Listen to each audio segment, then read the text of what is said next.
Chapter 351, The Necessity of Sincerity. In Newt Scamander's cozy cabin, Blake savored the freshly baked puffs, engaging in a serious conversation with Tina. With a worried expression, Tina voiced her concerns. "You're full of innovative ideas. Is there any way to make him, perhaps reduce his interactions with highly dangerous magical creatures? He's not getting any younger, and I'm genuinely worried. If anything were to happen to him, I can't even begin to imagine how I'd cope."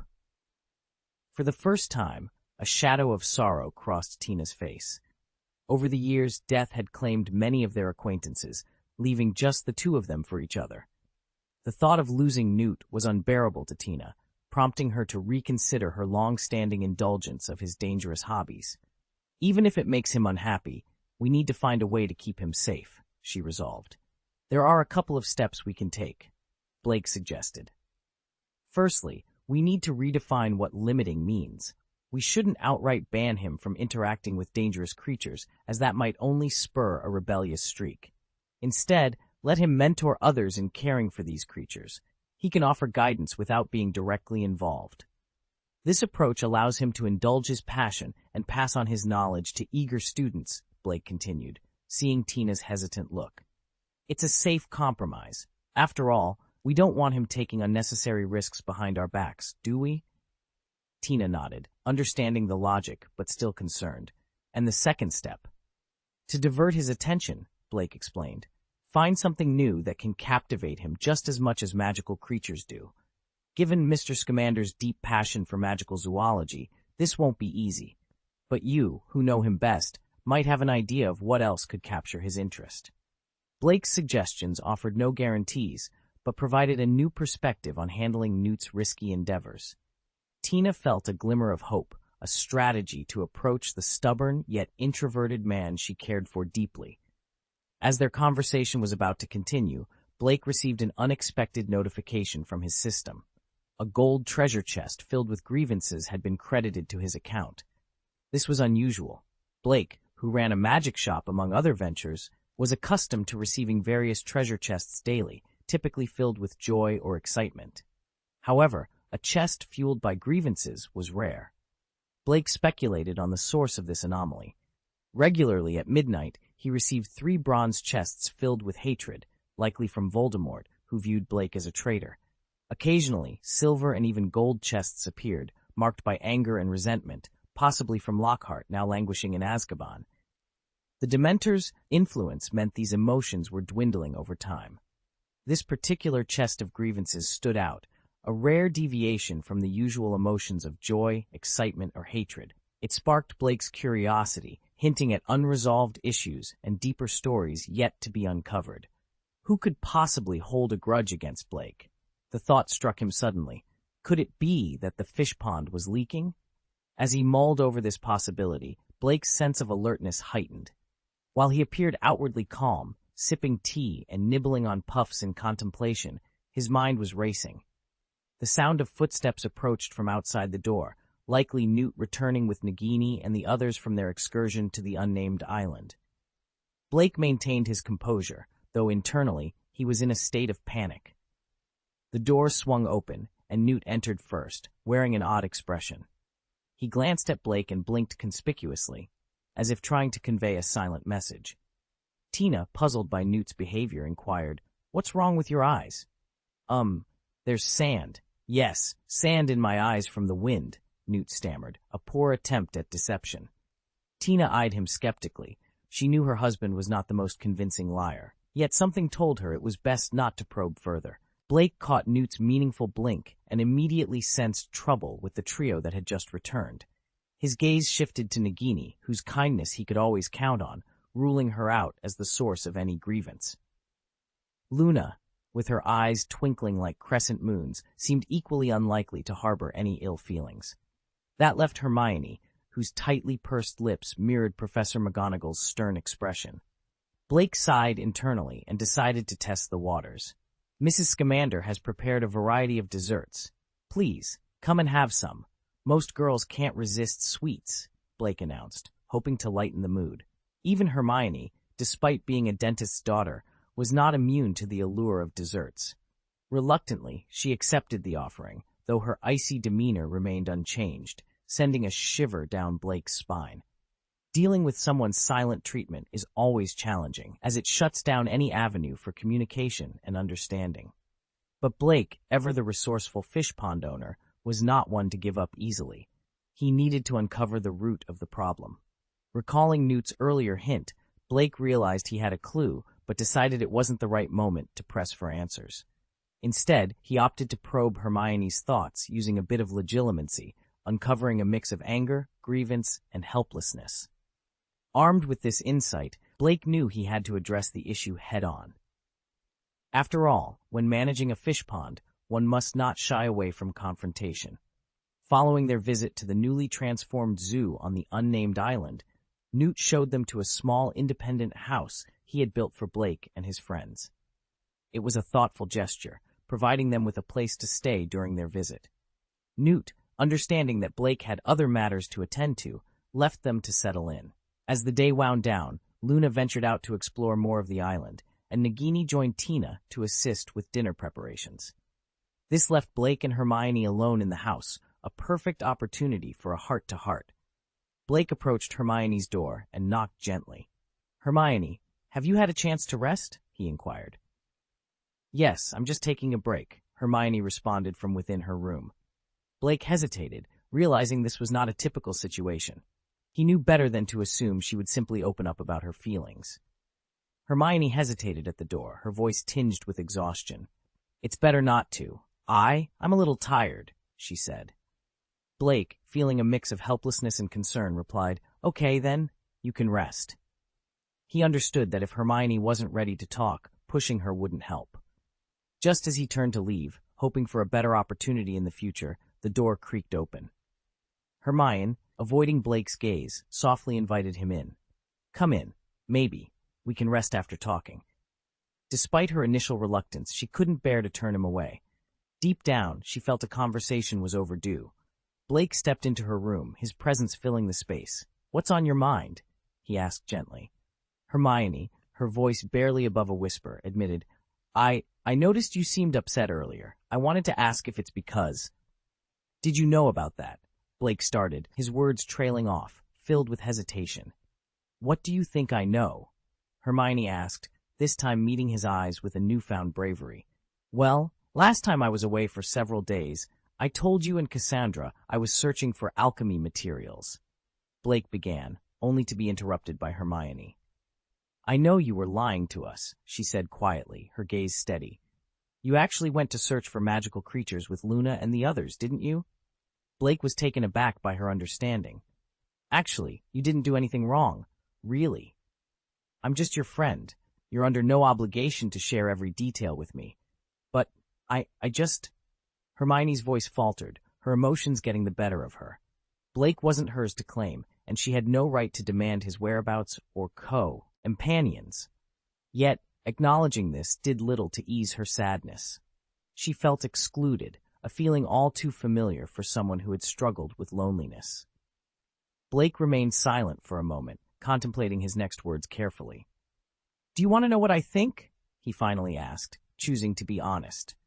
He pulled up a chair and sat down, facing Hermione. "If I had told you the truth back then, that I went with Luna and the others to search for the bent-horn beast, and we'd be gone for several days, what would you think? What would you do?" Hermione pondered his question, her response soft yet sincere. I wouldn't be very happy." It was an honest admission. Given her nature, she would have longed to join Blake on such an adventure, but would never voice her desire. Thus, she would have been left behind, feeling unhappy. Blake continued, "In fact, when I lied to you, saying I was going to collect alchemy materials alone, if you believed it, what were your thoughts then?" Hermione answered truthfully, I didn't feel anything, because you do this all the time, don't you?" "That's exactly the point, Hermione," Blake sighed, a hint of sadness in his voice. "You know, I came from an orphanage. I'm grateful to those who are kind to me, and I care about them deeply. Even if that person is seen as a bad guy by others, for example, the one currently in Azkaban, I instinctively try to protect the people I care about from getting hurt. I knew you'd be unhappy if I told you the truth. At that time, I had to take Luna and Nagini with me. As for you, Professor Dumbledore wouldn't have allowed you to join us. So, since I couldn't take you with me, and to prevent you from worrying, I lied. My intention was simple. I didn't want you to feel sad. In doing so, I inadvertently ignored your feelings. But think about it. If you hadn't found out about this today, wouldn't you have been happier? Hermione sensed something was amiss in his logic, but found herself nodding involuntarily. Yes, she whispered, realizing that despite the complexities of their friendship, the intention behind Blake's actions was to spare her feelings, albeit in a flawed manner. Hermione was pleasantly surprised when Blake offered to pick her up and take her to visit Mr. Scamander, ensuring she wouldn't have to spend the majority of the holiday alone. However, a question lingered in her mind. How did you know I might be upset about this? Did Luna tell you? She couldn't help but inquire. No, it was just a guess, Blake replied, a hint of sheepishness in his voice. But how could you possibly guess that? Hermione pressed, her curiosity piqued. Because I also wasn't entirely truthful with you about this matter, Blake confessed, spreading his hands in a gesture of openness. So, if something seemed off with you, it was probably because of this. Is that so? Hermione murmured, processing his words. Yes, that's my explanation. Otherwise, why would I have any reason to deceive you? Blake continued, trying to reassure her. Hermione considered his words and realized they made sense. The thought of Blake going on adventures with other girls would indeed upset her. So, was Blake's deception actually meant to spare her feelings? After I lied to you, I couldn't shake the feeling that I owed you a trip, Blake admitted. So, I made up my mind last night. I decided to invite you to visit Mr. Scamander with me. I had originally planned to suggest a trip after completing my work here, he added. That's why I came to find you today. Hermione's eyes sparkled with excitement. Do you mean, you want to make it up to us? When Blake had been on the train, he hadn't mentioned traveling together, but now he had. It was clear this was a decision made recently. A simple white lie had weighed heavily on him, prompting him to seek a way to make amends. But then a wave of worry washed over Hermione. Had she been too quick to anger? Would Blake think less of her for it? Her expression softened as these thoughts swirled in her mind. Blake noticed the change in Hermione's demeanor and felt a sense of relief. He was confident he had managed to smooth things over. Suddenly, an unexpected notification broke his train of thought. Ding! The emotion of grievance and anger is detected, followed by, Ding! Congratulations to the host for getting a golden treasure chest. Blake was taken aback, puzzled by the interruption. At that moment, Hermione, with a hint of embarrassment, suggested, How about you invite Cassandra too? Because I just wrote her a letter and told her about this. Blake was stunned, his surprise evident. Huh? Chapter 352, Cassandra's Dilemma.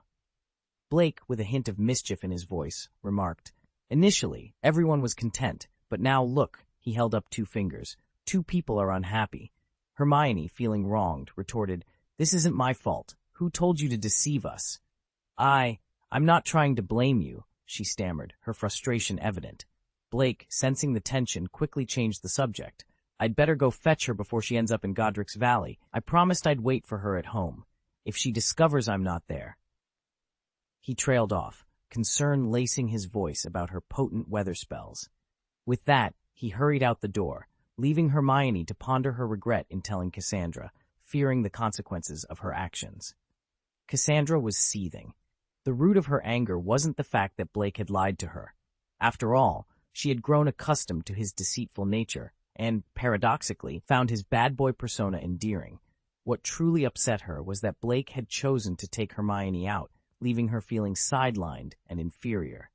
As she vented her frustration on a piece of parchment, turning it into a metaphorical hornet's nest with her quill, she muttered curses under her breath. Suddenly, Blake's voice cut through her tirade. Where do I stink? I took a shower! His unexpected presence startled her, and she spun around to find him standing at the threshold of a dimensional door. You, why are you here? She demanded, her anger unabated. To pick you up, Blake replied, his tone casual yet sincere. Cassandra's anger flared anew at the reminder that he had picked up Hermione first. Then why come for me? My presence or absence seems to matter little to you. Blake, ever the provocateur, retorted, Didn't you express a desire to go out with me on the train? Yet now you're backtracking on your words. Cassandra, nearly at her wit's end, clarified, I meant for us to go together, not with a crowd. Blake, feigning innocence, replied, but you never specified it was to be just the two of us. And besides, I would have had no issue if you had brought along other boys. Their argument escalated until Cassandra, in a fit of impulsive anger, reached for her wand, only to be reminded by Blake of the prohibition against underage wizards using magic outside school. She reluctantly put away her wand and grabbed her broom instead, threatening him with physical violence. The confrontation, however, took an unexpected turn, leaving Cassandra breathless and unable to speak, her emerald green eyes wide with a mix of anger and something else entirely. Blake, undeterred by her glare, found himself oddly drawn to her fiery spirit. As Cassandra struggled with her feelings, Blake cheekily inquired if she still harbored any desire to fight, interpreting her silence as acquiescence. He then skillfully shifted the conversation, assuming her silence on other matters meant agreement as well. Despite her fury, Cassandra found herself unable to stay mad at Blake. His nonchalant demeanor and self-assured banter somehow diffused her anger, leaving her in a tumult of emotions she couldn't quite understand. Blake, seizing the moment, suggested they remain friends and hinted at plans to spend more time together, including trying out new dishes he had thought of. In this chapter, the complex dynamics between Cassandra, Blake, and Hermione unfold, revealing the depth of their relationships and the intricate dance of emotions that drive their interactions. Blake's charm and Cassandra's fiery temper clash and converge in a narrative that explores themes of jealousy, friendship, and the unpredictable nature of human connections. Do you want to try them? Blake had been talking non-stop for 5 minutes before he finally seemed to recover from his earlier state of exhaustion. Cassandra, feeling wronged, had impulsively grabbed a broom, tempted to hit him with it. Yet Blake, with his cunning use of magic, had managed to distract her for a whole half hour. Tears welled up in her eyes, but Blake remained oblivious the change in Cassandra's demeanor. I've been talking this whole time. Were you even listening? Blake inquired. Cassandra nodded silently in response. Then, would you like to hang out with me? He asked, to which Cassandra nodded once more. You can't speak yet? Blake scratched his head, realizing his oversight. Cassandra's physical resilience was nowhere near Nagini's, and the past half hour had evidently been too much for her. Yes, Cassandra finally spoke, though her voice was barely above a whisper. Great, as long as you can talk. Blake sighed in relief, mistakenly thinking he had overdone his playful antics with Cassandra. Now, go and inform your parents. You'll want to do it as soon as possible.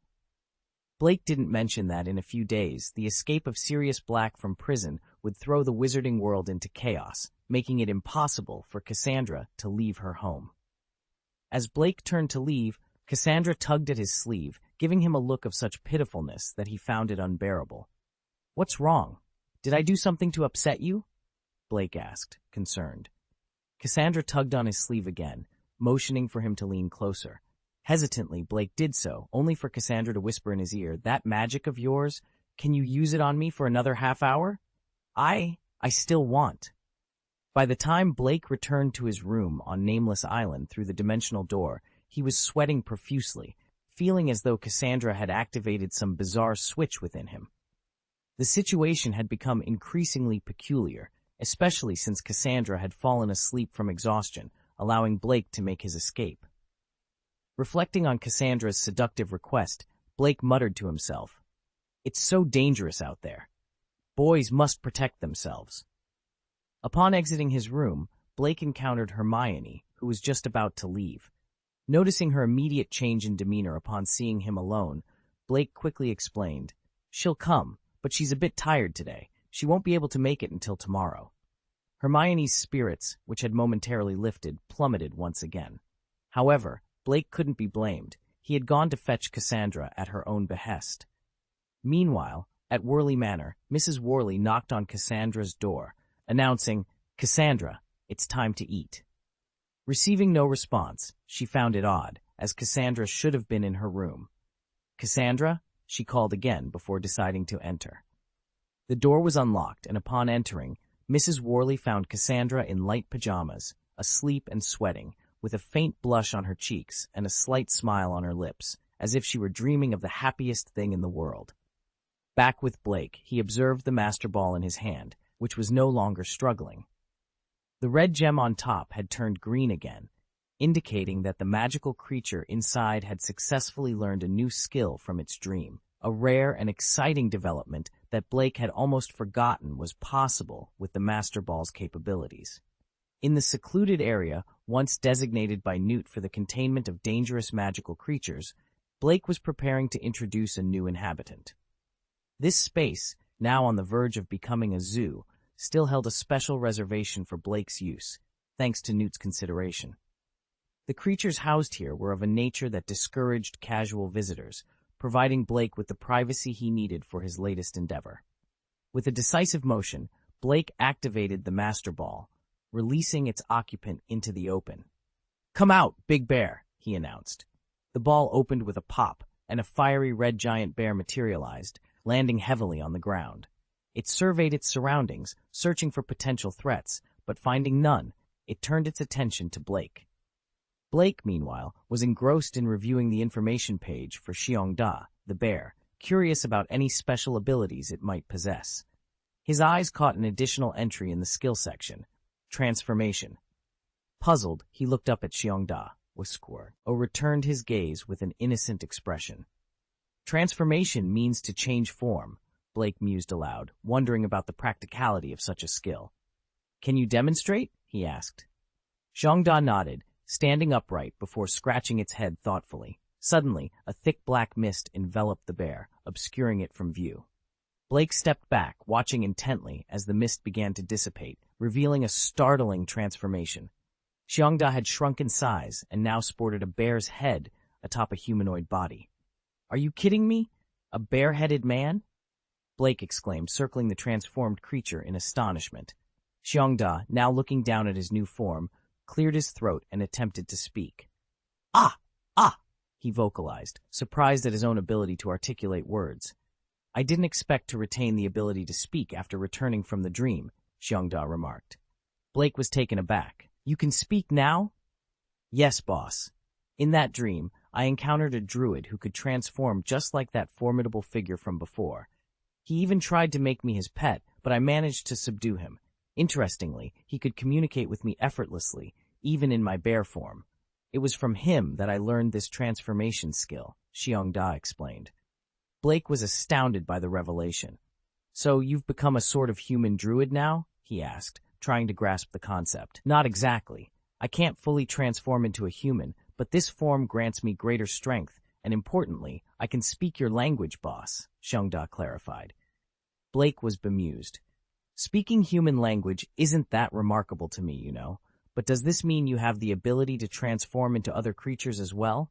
"Indeed, and not just into a bear," Xiongda confirmed, pondering the extent of his new abilities. The conversation took a humorous turn before Blake conjured some oversized clothes for Xiongda, who now resembled a burly man with a bear's head.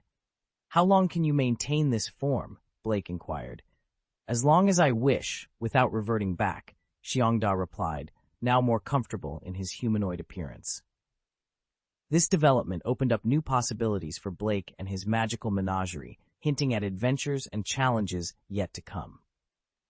"Do you have any honey beer? The man in my dream just offered me a large bucket of honey beer to prevent me from beating him," Xiongda inquired, his eyes filled with a mix of confusion and hope.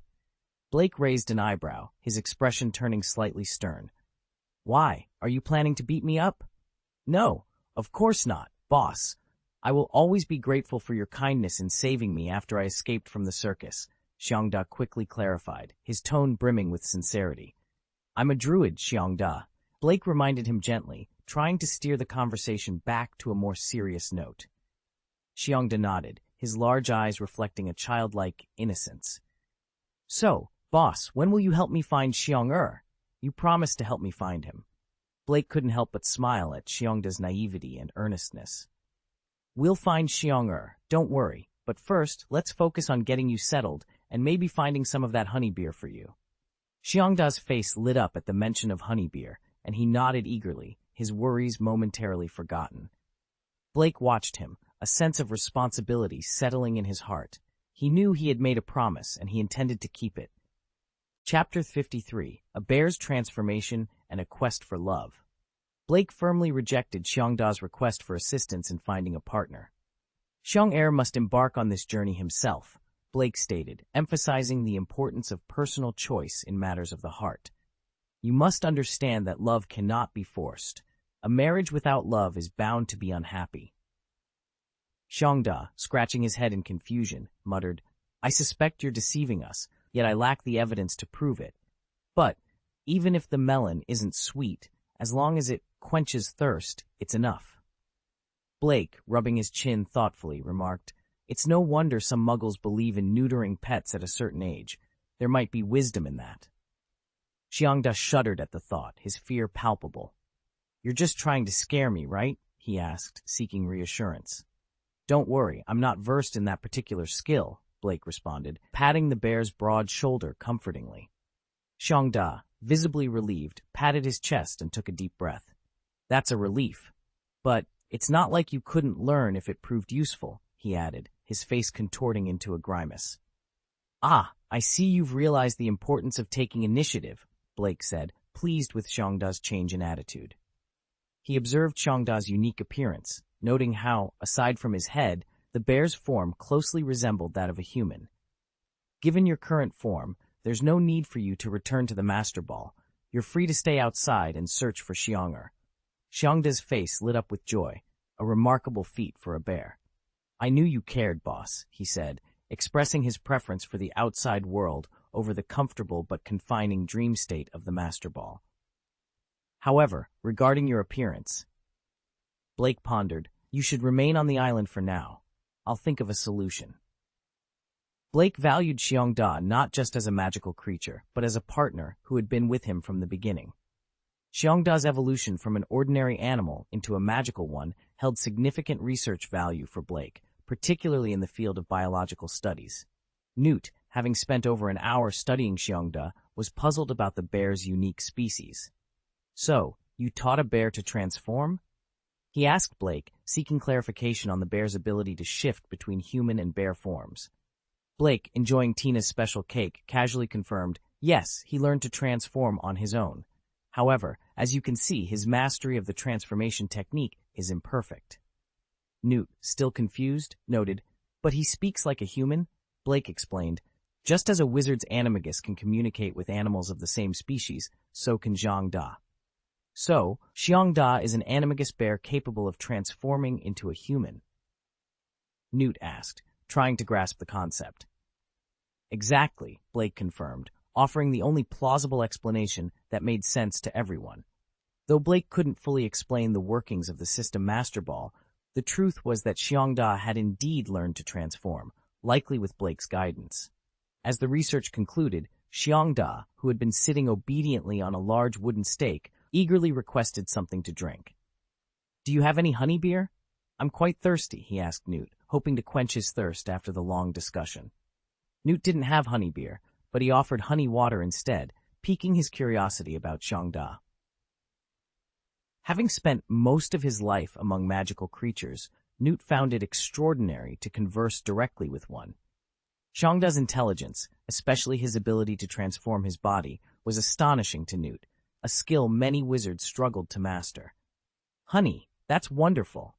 Though it's slightly less thrilling than honey beer, I still adore it. Xiongda had dreamt of honey beer while under the enchantment of the Master Ball and had woken up with a craving for the magical beverage. Upon learning of its existence, his joy was palpable, reminiscent of a delighted child. Newt promptly fetched 2 buckets of honey and a large bucket of water for Xiongda, knowing other magical creatures on the island also favored honey. Anticipating Xiongda's hunger, Newt thoughtfully brought a bucket of fresh cod from his suitcase. Xiongda, upon seeing the fish and honey, joyfully approached and expertly mixed the honey with water. The perfect ratio is 2 parts honey to 1 part water, Xiongda explained. Blake, puzzled, interjected, Are you sure it's not the other way around? More water than honey? What? 1 part honey to 2 parts water? That would be a travesty, Xiongda protested, tasting the honey water and then devouring his beloved cod. However, after only 2 bites, his expression soured, and he spat out the fish and honey water. Newt, surprised, inspected the cod, asserting its freshness. Xiongda, recovering from his disgust, realized he could no longer stomach raw fish now that his taste preferences had shifted closer to those of humans. "I guess I can't eat raw fish anymore, but I'm still hungry," Xiongda lamented, eyeing the honey buckets. He proposed drinking directly from one bucket and turning the other into honey water. "I must be a genius," he exclaimed. Blake chuckled. "Genius or not, your tastes are becoming remarkably human, but are you sure you can just drink honey like that?" "What else can I do?" Xiongda asked, puzzled. "We might have to grill the fish," Blake suggested, intrigued to see if Xiongda's preferences had indeed changed. Meanwhile, Hermione was indoors, assisting Luna with her holiday potions homework, when the aroma of grilled fish wafted through the air. Luna, recognizing the scent, suggested they investigate, hinting that Blake might be grilling fish. Hermione, puzzled by Blake's change of plans, agreed to explore. Approaching Newt's backyard, where the smell originated, they heard an unfamiliar voice exclaiming the delights of grilled fish and the newfound joys of human experiences. Hermione and Luna, curious about the unfamiliar voice amidst the many island inhabitants, ventured closer to discover the source of the enticing aroma and the mysterious conversation. Upon their arrival at the island, Hermione and Luna were greeted by an unexpected sight. Blake was fervently waving his magic wand over a grill, a serious expression on his face as he cooked. It was a rare scene. Blake usually refrained from using magic in his cooking, preferring the traditional method. Yet, there he was, his wand moving so swiftly it was almost invisible, cooking for someone who, surprisingly, wasn't a girl. Seated before him was a muscular man shrouded in a black cloak, his identity obscured.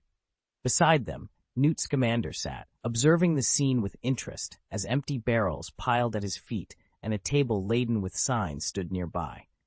With a flick of his wand, Newt prepared the fish for grilling, and Blake took over with practiced ease. Hermione and Luna exchanged puzzled glances, both wondering why Blake and Mr. Scamander were grilling fish for the cloaked figure. Noticing the newcomers, Blake gestured towards the grill, causing the fish to flip over by themselves, and greeted them with a nod. The situation grew even more bizarre when the cloaked man, introducing himself as Xiongda, attempted a friendly gesture towards Hermione and Luna, only to reveal a bear's face beneath the cloak, sending the girls into a panic. After a moment of confusion and fear, Blake quickly intervened, offering comfort and an explanation. It turned out Tongda was an animagus, a revelation that left Hermione in shock, especially considering she had yet to master human transfiguration herself. Blake reassured her, noting that Xiongda was much older and more experienced, which made his skill less surprising. As the initial shock wore off, Hermione and Luna warmed up to Xiongda, with Luna even taking over the grilling duties. The bear expressed a desire to learn how to write, a request that Hermione eagerly agreed to fulfill. Meanwhile, Blake, amused by the girl's earlier reaction, contemplated Finn ding away to make Xiongda's appearance less startling to others. The day unfolded with a blend of magic, learning, and unexpected friendships, highlighting the extraordinary encounters that can arise in the world of magic. Masks and cloaks were insufficient to fully conceal the astonishing sight of Nengda's massive head. It was undoubtedly a product of alchemy. Blake had already begun formulating a plan when his concentration was broken by Hermione's exuberant cheers from across the room. "Oh my God, you did it!" Lifting his gaze, Blake's expression morphed into one of bemusement. There, in a scene that defied all expectations, stood Xiongda, holding Hermione's wand between his massive fingers as if it were no more significant than a toothpick, effortlessly levitating an empty barrel in the air. Setting his quill aside, Blake took a deep breath, his mind racing with the implications of what he was witnessing. A magical bear, a half. The thought was so ludicrous, so utterly fascinating, that Blake couldn't help but wonder about the practicalities of such a phenomenon. A whimsical thought crossed his mind, sparking a curious desire. What if he were to write to Mr. Ollivander, the esteemed wandmaker? How would he propose crafting a wand suitable for a bear? Would the very suggestion drive Mr. Ollivander to such disbelief that he might as well take a broom and knock himself on the head. The absurdity of the situation was not lost on Blake. Yet, the idea of a bear wielding magic, of crossing boundaries between the animal kingdom and the wizarding world, was too intriguing to dismiss. It opened up a realm of possibilities that Blake had never considered before, challenging his understanding of magic and its limitations. Chapter 354. Cassandra, your hair color is very dangerous. Blake surmised that Mr. Ollivander wouldn't likely come over to reprimand him. After all, the wand maker had crafted wands for a diverse clientele, including a half-blood giant. Crafting a wand for a bear seemed hardly out of the ordinary by comparison. "Ha, boss, look, I can use magic!" Xiongda exclaimed with excitement. "That's to be expected. Otherwise, how could I have taught you the art of transformation?" Blake replied, giving Xiongda a meaningful glance. Xiongda caught on immediately. If he knew how to transform, what was the point of using a simple levitation spell? It was a close call, almost revealing their secret. "Ahem. I mean, this is the first time I've used a wand to perform magic," Xiongda quickly corrected himself. "Really? Can you demonstrate how to cast a spell without a wand?" Hermione asked, her initial confusion turning into eager anticipation. Wandless spellcasting was a hallmark of a powerful wizard. After all, in a battle, being unable to apparate or cast spells without a wand could be a significant disadvantage. Xiongda's face flushed with embarrassment. However, due to his fur's natural red hue after evolution, Hermione couldn't notice. The truth was, he had barely managed to perform the levitation spell with his wand, and the thought of casting spells without it seemed daunting. Blake looked skyward, speechless. Xiongda's earlier statement about using a wand for the first time had set high expectations. If it were revealed that Xiongda was not adept at magic, their fabricated story about learning transfiguration would fall apart. "How about you just show us what you can do?" Blake suggested, deciding against further explanation.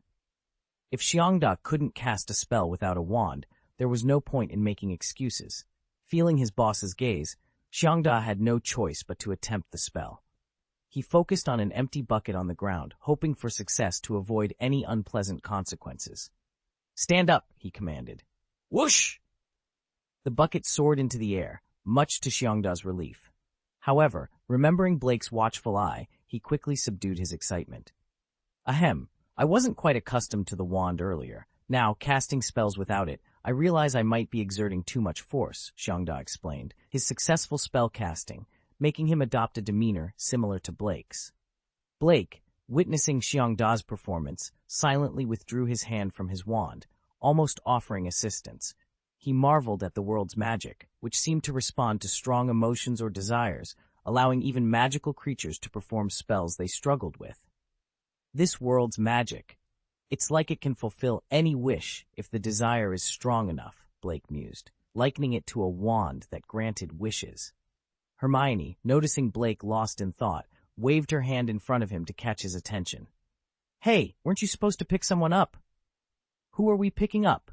Blake asked, momentarily confused. "Didn't you say we were picking up Cassandra today?" Hermione reminded him.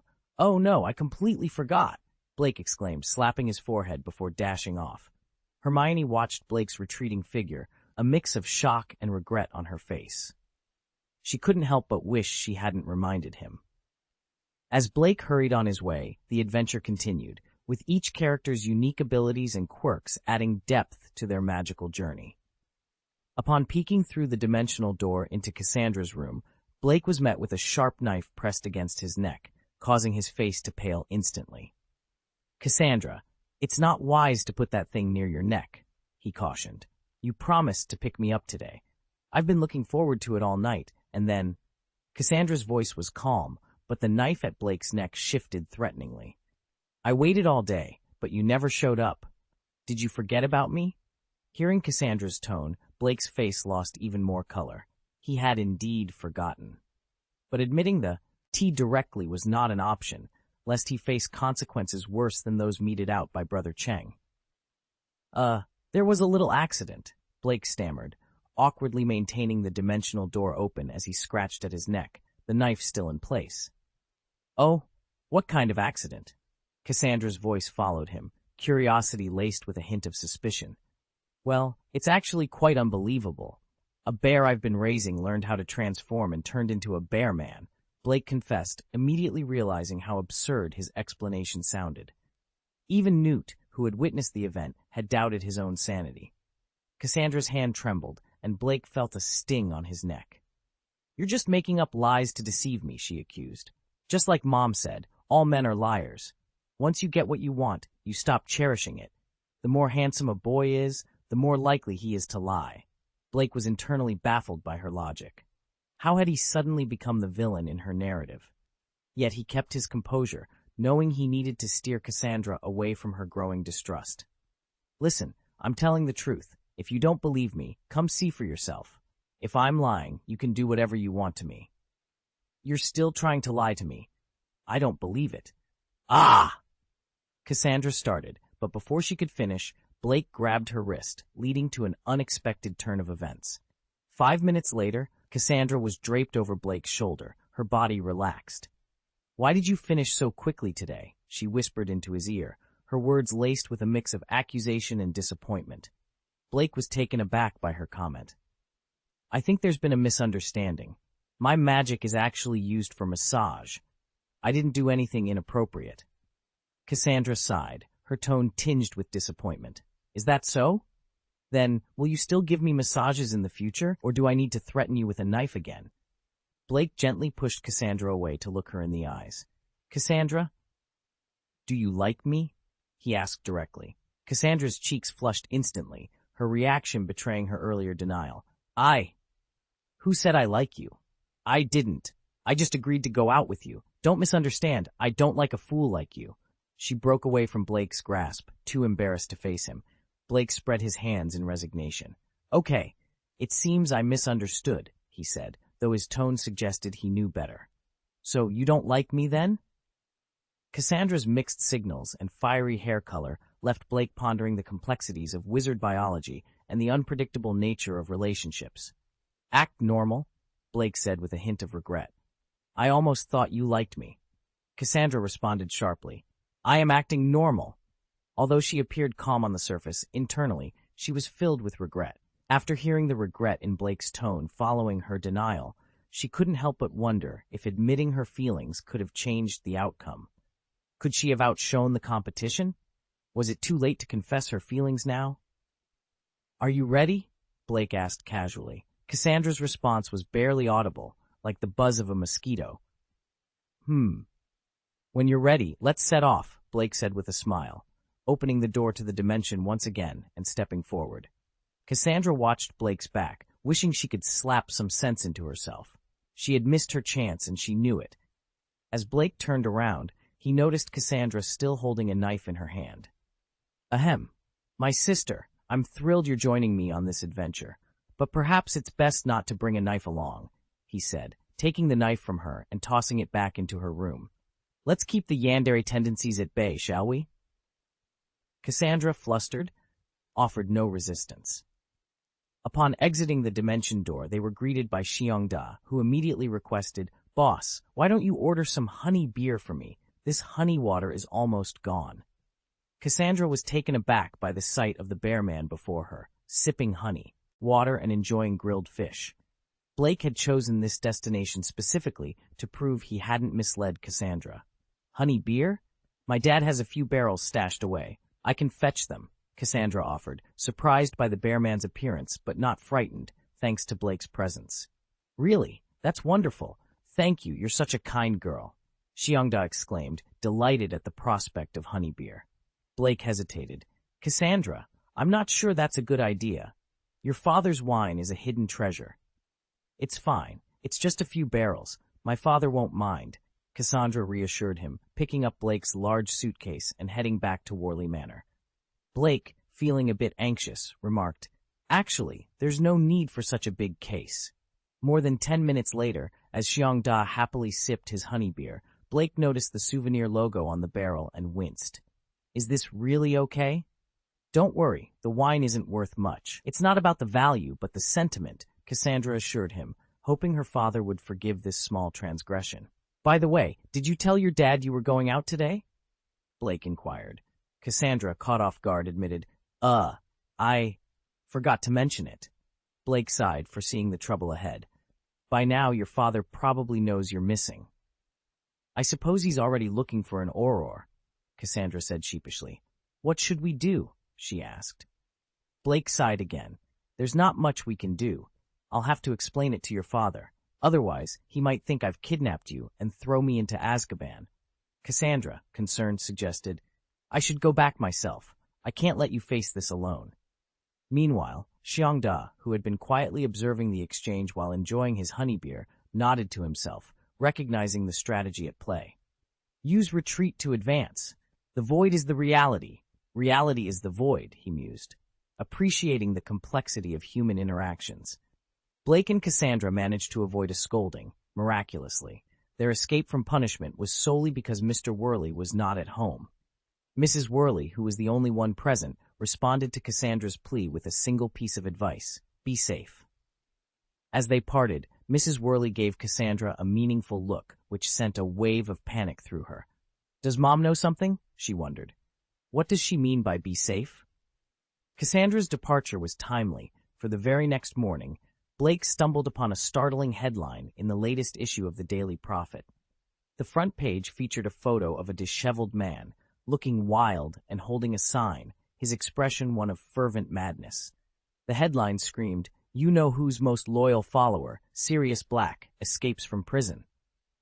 Blake set the newspaper down and turned to Cassandra, who was sitting across from him, elegantly sipping her coffee and enjoying her breakfast. It's a good thing you left early.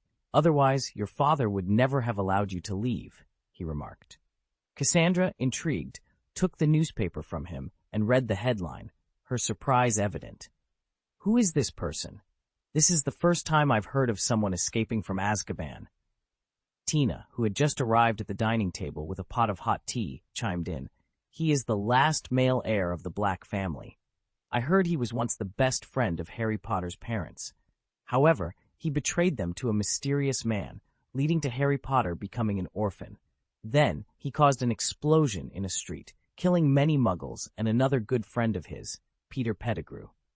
The room fell silent as the gravity of Sirius Black's actions and his escape from Azkaban settled over them. The implications were clear. The world outside was becoming increasingly dangerous, and Cassandra's mother's advice to be safe suddenly took on a new, ominous meaning. Chapter 355, Soul Ashes, A Deal with Death. Sirius Black's illustrious reputation. Sirius Black's notorious reputation had instilled fear in many of the young girls present. However, Blake, who knew the truth behind Sirius's story, remained as calm as ever. Despite the official narrative painting him as a villain, Blake felt no fear. After all, even if Sirius was as malevolent as claimed, Blake had no reason to be intimidated. Don't worry, it's safe here. Blake reassured everyone. Strictly speaking, as long as I don't bring Harry into the picture, we'll remain safe. Hermione, quick to grasp the implications, asked, Doesn't that mean Harry is in danger now? Blake waved off her concern. After Sirius is freed, a little investigation will reveal who truly betrayed his master. But don't worry, if we can think of this, surely Dumbledore has as well. I suspect the Ministry of Magic is already on the move to find Harry. Hermione nodded, understanding Blake's logic. If even they, as underage wizards, could foresee this, then the Ministry of Magic's involvement was to be expected. Cassandra, setting down her coffee cup, voiced her worries. What if my father decides to take me back home? Blake replied softly. Then, do you wish to return? I don't want to. It's so interesting here, and I've yet to have my fill of fun, Cassandra declared, shaking her head. The nameless island, with its myriad of magical creatures she had never seen before, like the Zuowu, had ignited her adventurous spirit. The thought of returning to her desolate manor was unbearable, especially when she had found such joy and companionship here. Since you don't want to go back, no one can force you. As for your father... Blake stroked his chin. I might have accidentally forgotten to give him the address here. Cassandra's face lit up with a joyful smile, and she tugged at Blake's sleeve, exclaiming, You're always so thoughtful. Hermione watched Cassandra's animated gestures, her lips pressed tightly together, a wave of regret washing over her. She blamed herself for Cassandra's presence, feeling a pang of jealousy towards her for being so close to Blake. Meanwhile, on Privet Drive, Harry, burdened with his large suitcase, slammed the door behind him. In the sky nearby, an inflated woman floated like a balloon. In a moment of anger, Harry had used an inflation spell on Aunt Marge after she insulted his parents. Despite fearing expulsion, he knew he couldn't stay in that house any longer. He longed for everything about Hogwarts, his friends, the feasts, and surprisingly, even Professor Snape. As Harry's anger subsided, panic set in. He had used magic outside of school, against a muggle, no less. Fearing expulsion and possibly Azkaban, Harry sat on the roadside, lost in thought about his uncertain future. Suddenly, he felt as if he was being watched. Drawing his wand, ready to break more rules if necessary, Harry's instincts led him to a huge black dog with matted fur, fierce eyes, and sharp teeth. Remembering Blake's advice, to act first and apologize later if necessary, Harry raised his wand, prepared to defend himself against what he perceived as a potential threat. Harry, fueled by the teachings of Blake about the importance of vigilance, didn't hesitate when he suspected the large black dog of harboring malicious intentions. "Expelliarmus! Enhanced version," he shouted, casting an advanced version of the disarming spell. A dazzling red light burst from his wand, aimed directly at the dog. The animal, initially caught off guard, reacted with astonishing speed, dodging the spell at the last moment. However, it wasn't quick enough to avoid the spell entirely, and the red light struck its right hind leg. With a pained whimper, the dog turned and fled into the darkness, limping heavily. Harry remained on high alert, his wand still raised, as he recalled another of Blake's survival lessons. Never underestimate your opponent, even when you have the upper hand. History was littered with wizards who had paid the ultimate price for their carelessness. As Harry debated whether to investigate further, the screeching sound of tires broke the silence, and a peculiar bus materialized before him. A young man in a purple uniform, sporting a pair of noticeable ears, leaped out. "As long as you hold out your wand hand, we can send you anywhere," he announced cheerfully. "Welcome, dear wizard. The night bus is at your service. I'm Stan Shunpike, the conductor." Harry, taken aback, hesitantly shook Stan's outstretched hand. "And your name, sir?" Stan asked, ready to jot it down in his notebook.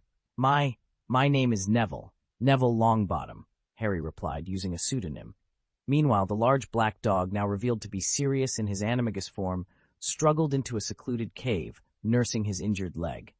As he sat in the shadows, a nostalgic voice echoed in his mind, reminiscing about the similarities between Harry and his parents, James and Lily Potter. Sirius found solace in the fact that Harry had inherited not only his father's looks, but also his mother's eyes and his father's prowess in casting spells.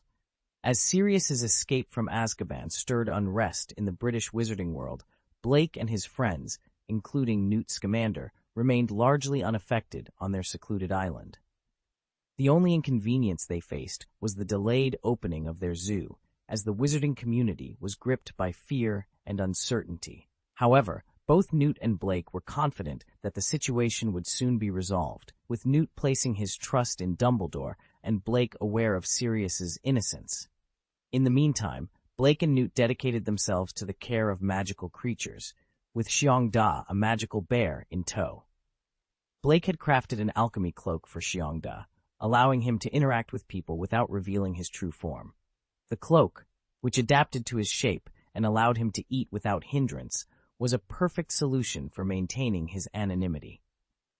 Despite the turmoil, life on the island was peaceful and fulfilling. Hermione and Cassandra, unaffected by the chaos due to their Muggle heritage or familial connections, enjoyed their time exploring the world of magical creatures with Blake and Newt. Surrounded by both fierce and gentle beasts, and in the company of those they cared about, they found happiness. The only shadow on their joy was the presence of an unnamed, bothersome individual whose absence they all secretly wished for. During this time, Luna, who has always had a fondness for magical creatures, found herself preoccupied with caring for them alongside the magizoologists on the island. Her usual pastime of reading the Quibbler was set aside for the moment. Nagini, on the other hand, developed an obsession with cooking, spending each day mastering new recipes with Tina, nearly rivaling Hannah's culinary skills.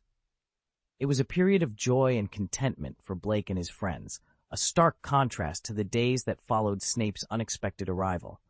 One balmy night in July, as they were engrossed in roasting meat, sipping on honey milk tea, and enjoying the company at a bonfire party, Snape appeared out of nowhere, pulling Blake aside with a snap. Blake's expression soured instantly. "How did you get this address?" he demanded. "Dumbledore mentioned you were here," Snape replied, his face an impassive mask. Blake sighed, resigned. "And did Professor Dumbledore send you to find me?" "No," Snape admitted, his tone bordering on irritation. "Then why are you here?" Blake pressed, puzzled by Snape's presence. Snape's dissatisfaction mirrored Blake's. "Have you forgotten our agreement?" he snapped, grabbing Blake by the collar in frustration. Confused, Blake responded, "What did I forget?" "You promised me, and you forgot. You even took half of the hair." Snape's anger was palpable. Feeling deceived by Blake's apparent disregard for their arrangement, realization dawned on Blake. "Ah, that," he said, gently removing Snape's hand from his collar. "Of course, I haven't forgotten. It's crucial for unlocking advanced extra, ease your chests." Snape, barely containing his fury, pointed out, "I've been waiting for more than half a year, far longer than the 3 or 4 months you promised." Blake tried to reassure him. "I understand your frustration. Honestly, I'm eager to proceed as well." "So, what's the holdup?" Snape demanded, his brow furrowed in confusion.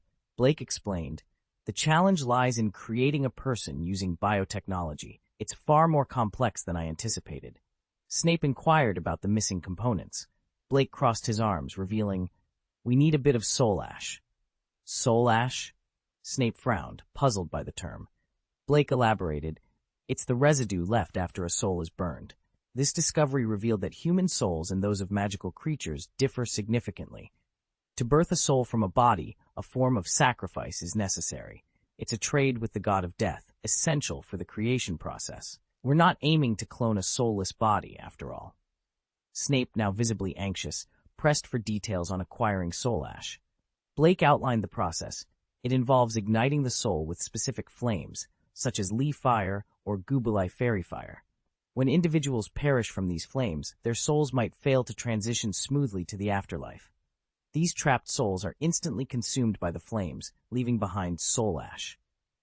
After a moment of silence, Snape asked how Blake came upon this knowledge. Blake, unable to disclose its origin from forbidden undead magic, simply mentioned it was an accidental discovery during his soul magic research. Snape, determined, offered to gather the necessary material. Blake, however, cautioned him against taking any drastic actions. "I've already dispatched people to collect it," he said, hoping to prevent any unnecessary harm in their quest. In a world where the conflict between dark wizards is ceaseless, the specter of death looms large, often claiming lives through the devastating fire curse or similar dark magic. Blake spoke with a calmness that belied the gravity of their situation. "How long will it take?" Snape inquired, his voice laced with an icy determination. "I'm ready to act." The notion of soul ashes, a rare byproduct of death, intrigued Snape. These ashes held the potential to be a powerful ingredient, but their acquisition was morbid. They could only be obtained through the act of killing.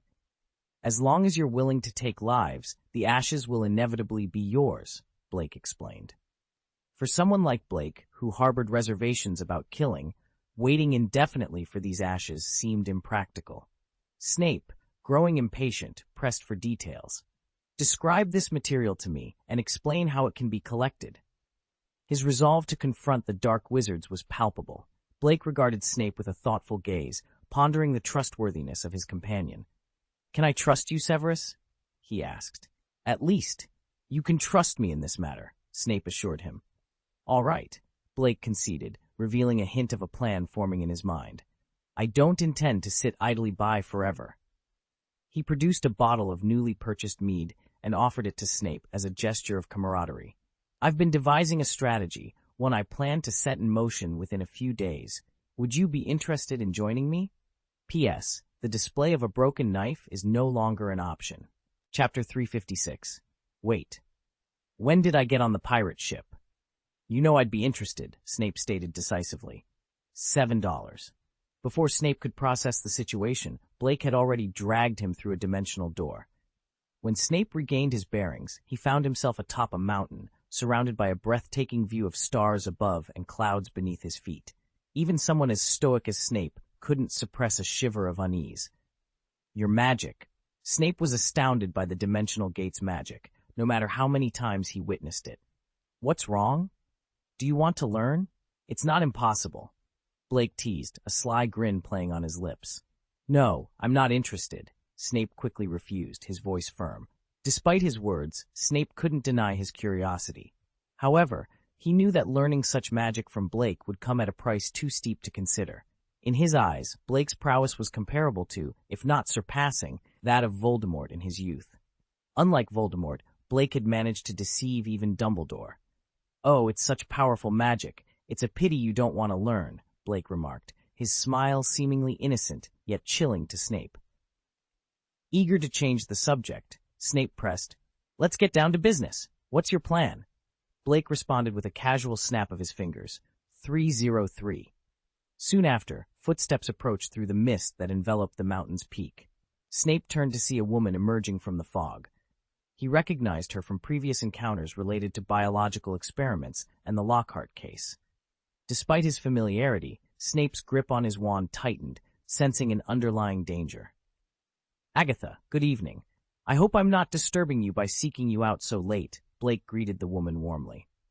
"Don't worry, Blake. I'm always here when you call," Agatha replied, her face noticeably younger than before, thanks to the magic Blake had taught her for rejuvenation. Snape couldn't help but comment sarcastically, "It seems you've started to gather followers beyond Dumbledore's sight." "Henchman? Severus, what are you talking about?" Blake feigned innocence. "Agatha and I are merely friends, just as you and I are. We've simply helped each other out. There are no followers here," Blake explained, trying to downplay their relationship. Snape's expression soured at Blake's casual use of his first name, reminding him uncomfortably of Voldemort's manner of addressing his Death Eaters as friends. "So does this person also wish to join?" Agatha inquired, eyeing Snape with a hint of admiration. Despite his relaxed appearance, every muscle in his body is tense, and he's ready to act with his wand at any moment. He's quite skilled. Snape was taken aback, wondering how Agatha could discern his readiness for combat just from his stance. Agatha, sensing his surprise, smiled and said, "You must be surprised that I can see through your movements, right?" "Indeed, there's nothing surprising about it. If you've been combating various adversaries since your teenage years, you too would develop such keen observation skills," Snape replied, his eyes narrowing slightly. "Are you a dark wizard, a desperado?" "I wouldn't say I'm a dark wizard, but calling me a desperado is quite accurate." "I am a bounty hunter, sir," Agatha revealed openly. "Bounty hunter?" Snape's interest was piqued. "So, you operate in the shadows?" Bounty hunters could be categorized into two types, legal and illegal. The former operates with the Ministry of Magic's endorsement, adhering to documented rules and regulations. These are the white bounty hunters. The latter, however, are the black bounty hunters who work in the shadows, without official sanction, often undertaking missions that are illegal, such as capturing magical creatures like Velas alive, or even assassination. They are willing to do whatever it takes to complete their tasks, embodying the essence of true outlaws, akin to dark wizards. Agatha smiled. "I've dabbled in both spheres, but for this mission, I'll be embracing the day, Archer side." Snape finally grasped the essence of Blake's plan. To operate as an illegal bounty hunter, employing dark magic like the fire curse to achieve one's objectives with brute simplicity. "It seems you've caught on," Blake said with a grin. "The targets in the black market are often dark wizards themselves. We need not show mercy. Besides, what other way is there to complete such unsavory tasks?" A vulgar bounty. Snape didn't hesitate to accept. The opportunity to collect soul ashes without moral constraints, all while earning a living, was too good to pass up. "Exactly. I brought you here to discuss this very matter, intending for you to join me. However, you must understand why I'm doing this," Blake continued, his tone calm yet firm, as he moved behind Snape. Snape sensed a warning in Blake's words. This venture was primarily for Blake's own experimental pursuits, and he had no need to engage in such distasteful activities for material gain. In essence, Blake was distancing himself from the operation. "I understand. It was all my idea. It has nothing to do with you. And I will keep silent," Snape responded, his expression unreadable. He felt an overwhelming pressure, as if he wasn't dealing with a mere teenage wizard but the Dark Lord himself. "No, you misunderstand me, Severus," Blake said, his smile unwavering. "I'm not trying to absolve myself of responsibility. Whether you keep this secret or reveal it was my idea doesn't concern me. I mention this only to remind you that you owe me a significant favor. When I need your assistance in the future, I hope you won't forget."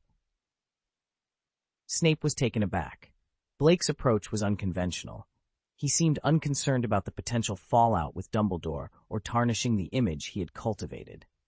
Moreover, Blake seemed content with merely securing a favor from Snape, despite the magnitude of his actions. "Just a favor?" Snape questioned, puzzled. "Never underestimate the power of a favor, Severus.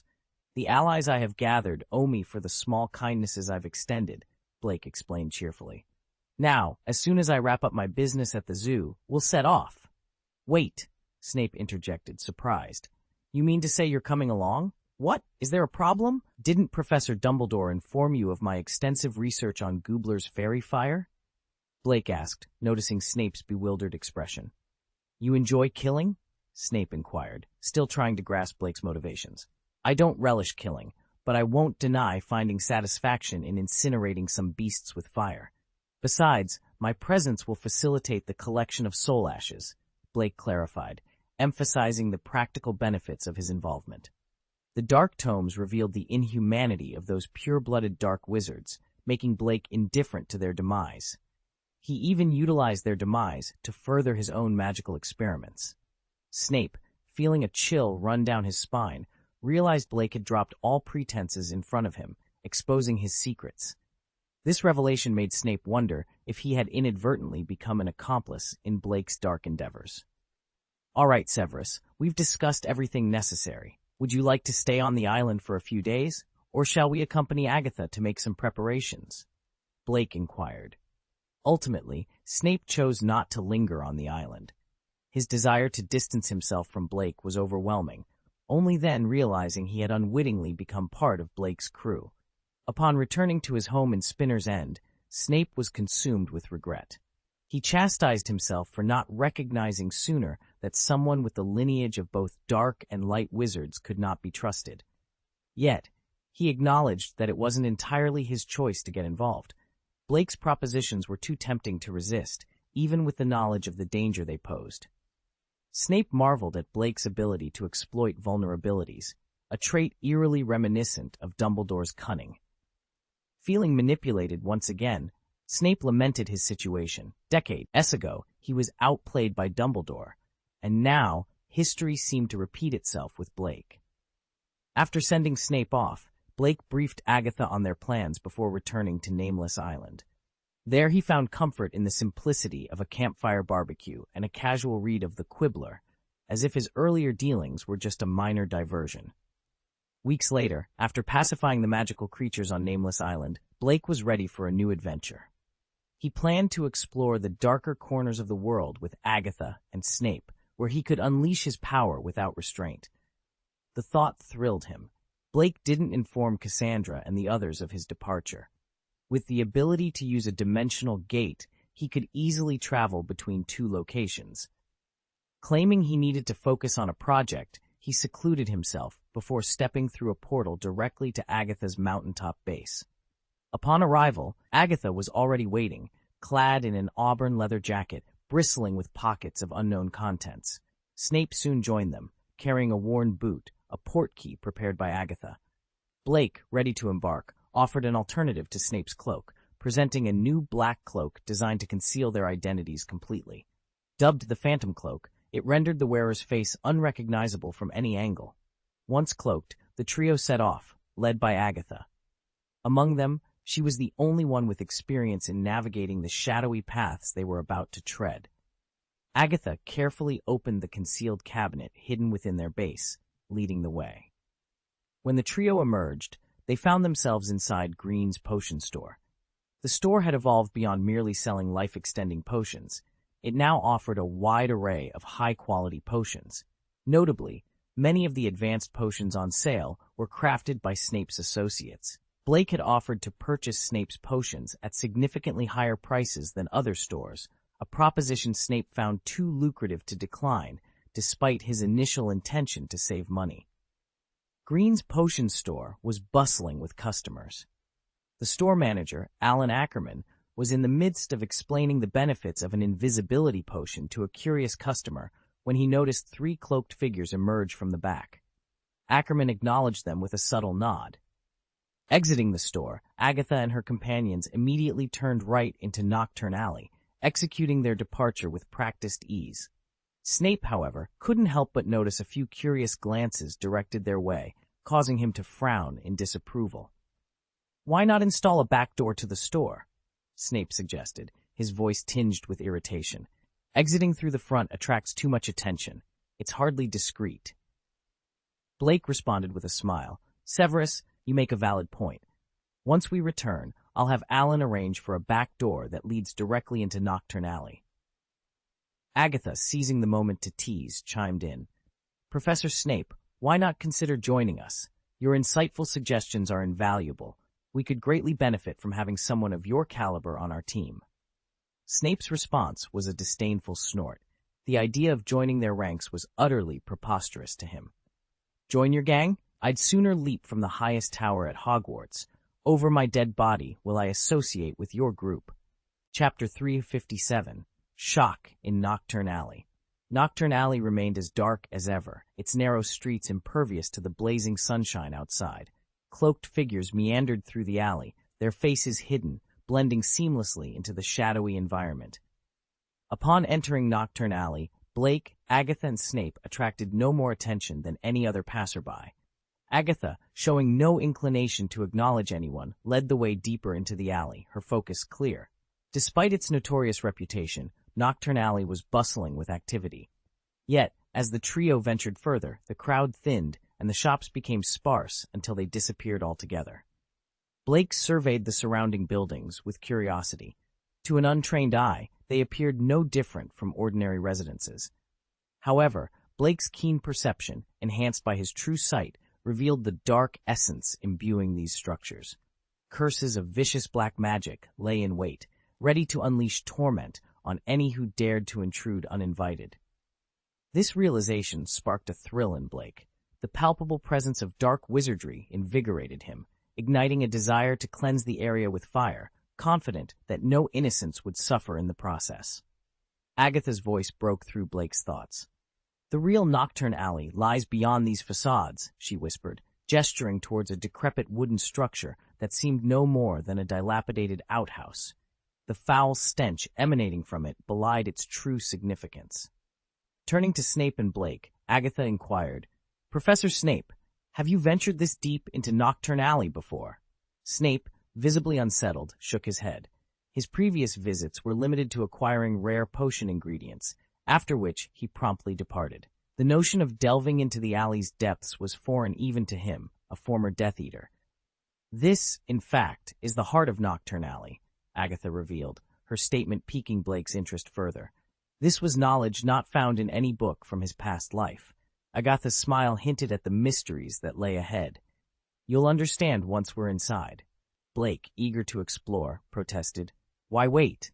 "Because," Agatha explained, "you don't bear the mark of dark wizards." Blake and Snape exchanged glances, both recognizing the darkness within, yet puzzled by Agatha's assertion. "How can you tell, given our cloaks?" Blake questioned. "Is entry exclusive to dark wizards?"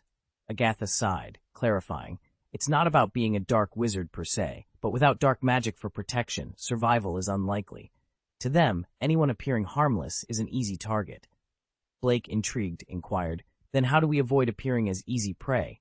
"At the very least, you must cloak yourselves in dark magic curses, as I have," Agatha demonstrated, revealing the dense black aura enveloping her cloak. The aura's corrosive nature was unmistakable, a testament to Agatha's mastery and boldness. "This should deter any would-be aggressors," she concluded, concealing the aura once more, yet allowing wisps of dark energy to escape, hinting at the power beneath.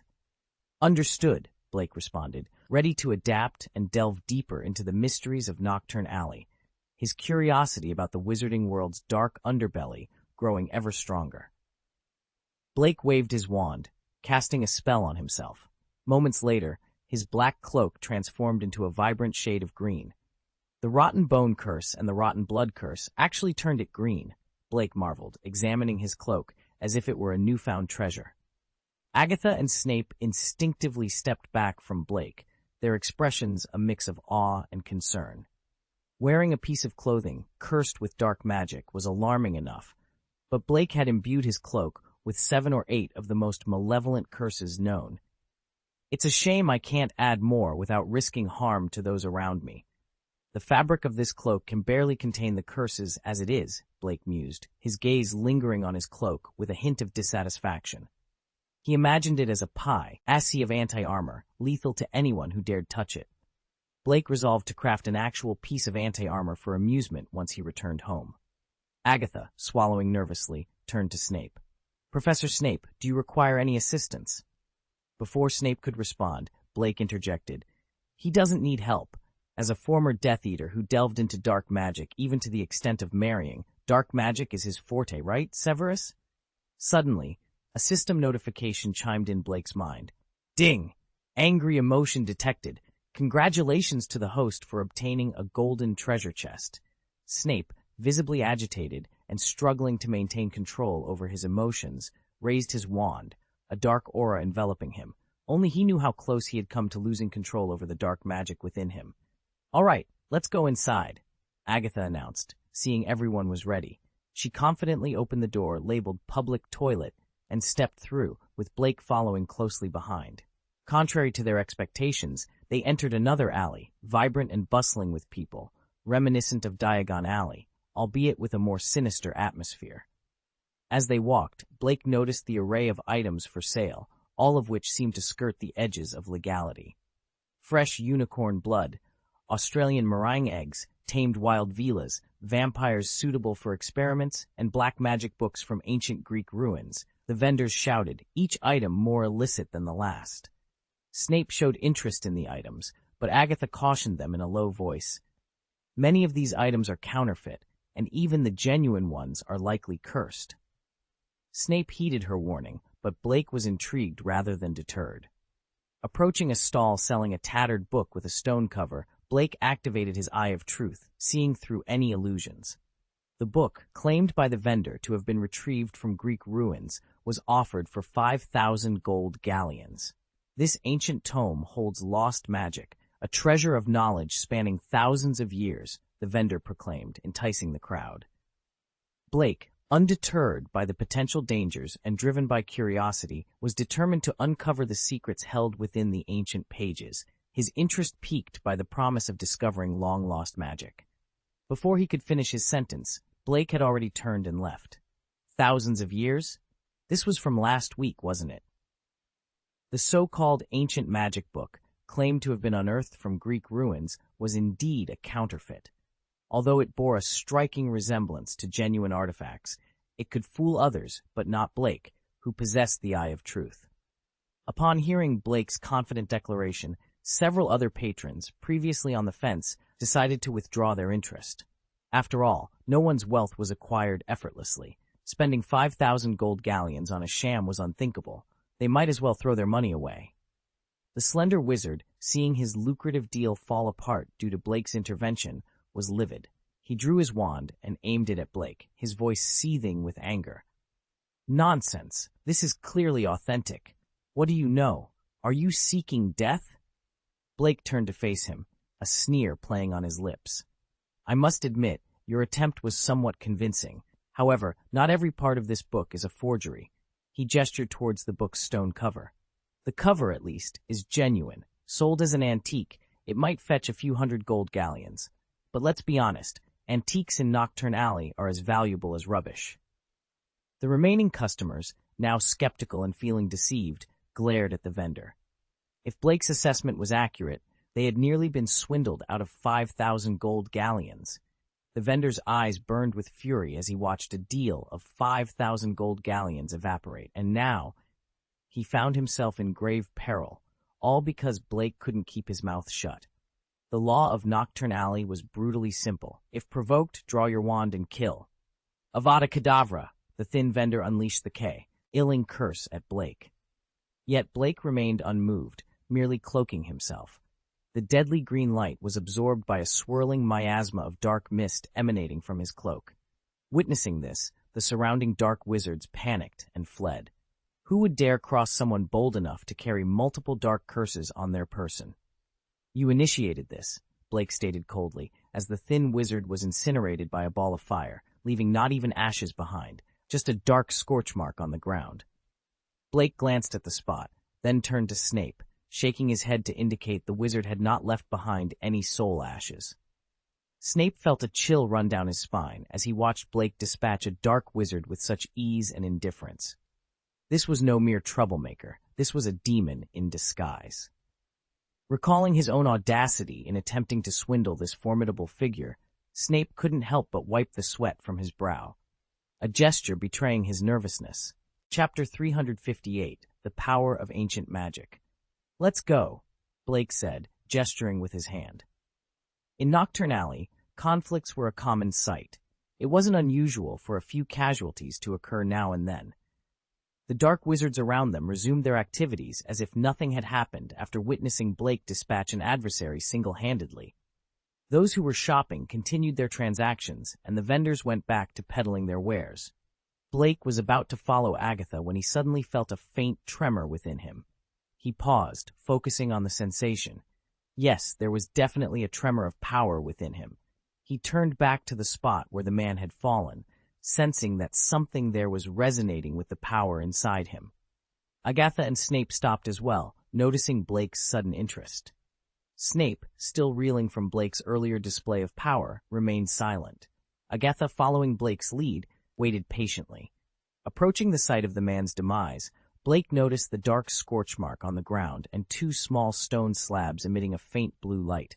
These slabs, the remnants of the so-called ancient book, had somehow survived the onslaught of his Gubrai fairy fire. This resilience suggested they harbored secrets. "Did you see that?" Blake asked, turning to his companions. "What?" Snape replied, his brow furrowed in confusion. "The slabs, they're glowing," Blake said, puzzled by their reaction. Agatha and Snape exchanged glances. "Well, I didn't see any light," Agatha admitted. "Interesting," Blake mused, his curiosity piqued. "So only I can see it?" He approached the stone slabs, feeling the dormant force within him stir more vigorously. It became clear to him that this power, a vestige of ancient magic, had not been fully absorbed by the wizard from a century ago. The recent excavation of these slabs from Greece explained their presence. Without hesitation, Blake extended his hand towards the slabs. The ancient magic, long suppressed within him, surged to his fingertips. The blue light intensified, then streamed from the slab into Blake's palm, transferring the ancient magical power to him. As the light faded, the slabs turned into ordinary stones, their secrets now part of Blake. Feeling the ancient magic within him grow stronger, Blake reflected on its utility. Though powerful, it had been of little use to him, overshadowed by his other abilities. Yet any enhancement, however minor, was welcome. His thoughts drifted to a legendary fifth-grade transfer student, rumored to have been capable of extraordinary feats of magic. If that student, who would have attended school around 1880, were still alive, he would be only slightly older than Headmaster Dumbledore. Given the longevity of powerful wizards, it was plausible. Blake found himself intrigued by the possibility of meeting this enigmatic figure. I said, "How long will you continue to stand there lost in thought?" Snape's voice broke through Blake's reverie, his tone laced with sarcasm. "Has dabbling in dark magic finally addled your brain?"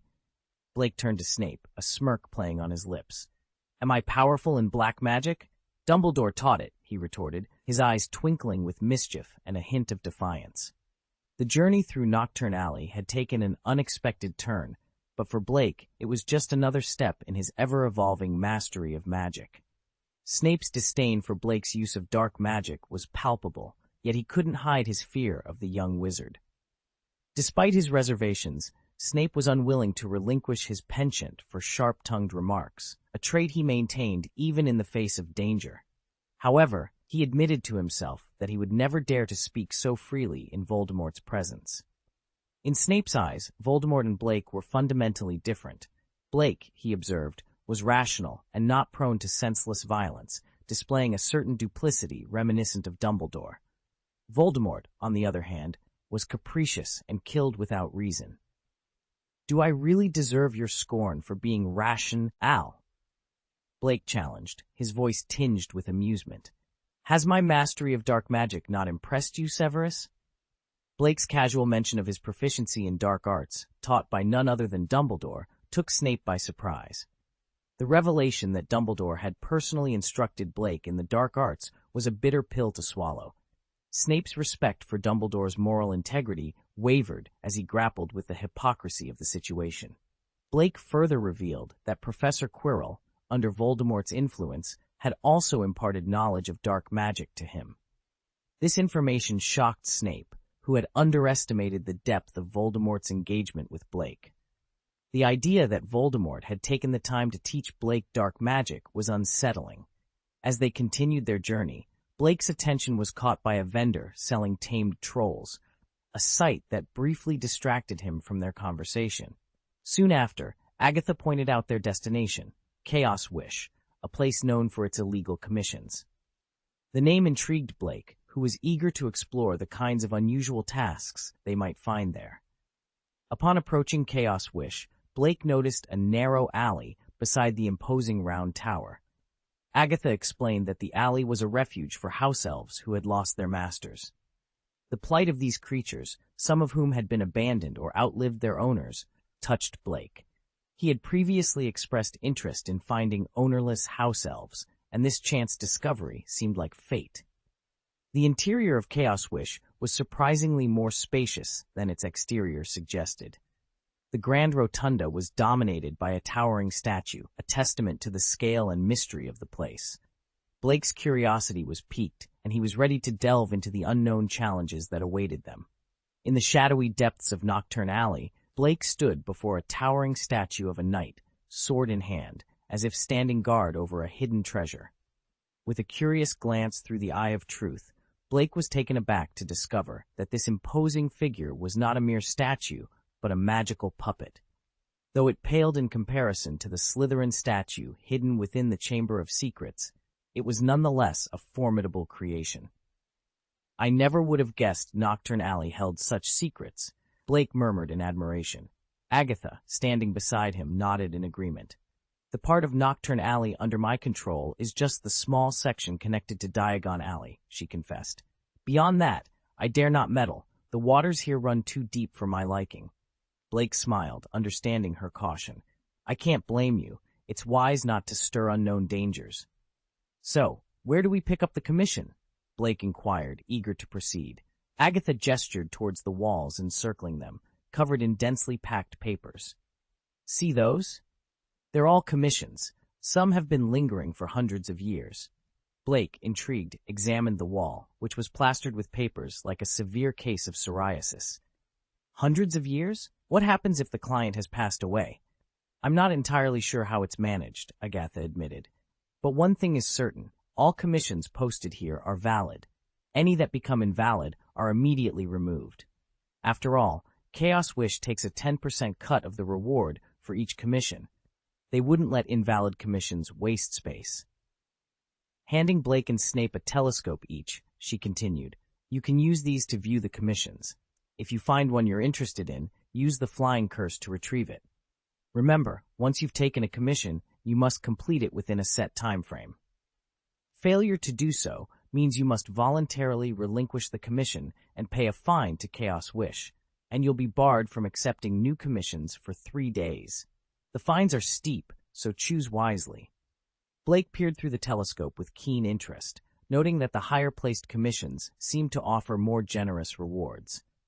Not all rewards were in gold galleons. Some included précis, house materials, magical potion recipes, rare magical creatures, and even people, specifically Muggle female celebrities. Only in the world of dark wizards, Blake thought to himself. "Commission!" Snape's voice broke through Blake's musings. A piece of parchment fluttered down from the wall into Snape's waiting hands. While Blake was still pondering the peculiar rewards, Snape had already chosen a commission. Curious, Blake glanced at the parchment in Snape's hand. It was a request from one dark wizard organization to another, asking for the cleaning of a stronghold. The task seemed tailor-made for them, especially given its dangerous nature. A gathering place for dark wizards was not easily infiltrated.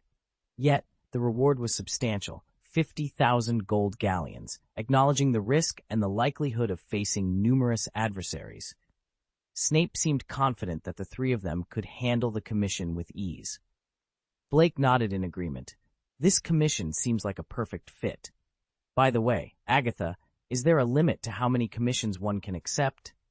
There's no strict limit, but each commission comes with a deadline, Agatha explained. Most people only accept what they can realistically complete within those time constraints. Agatha carefully took the parchment from Snape's hand, her fingers deftly pinching the lower right corner.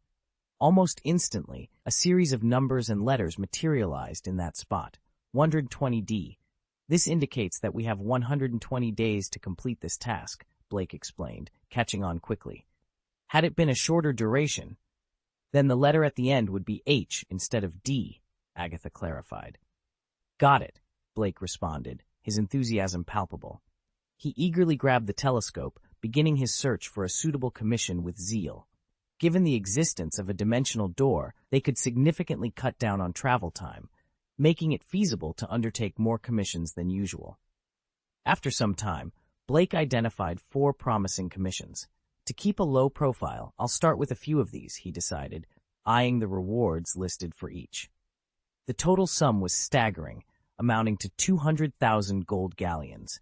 It seems that no matter where you are, making money through dubious means remains a risky affair, he mused.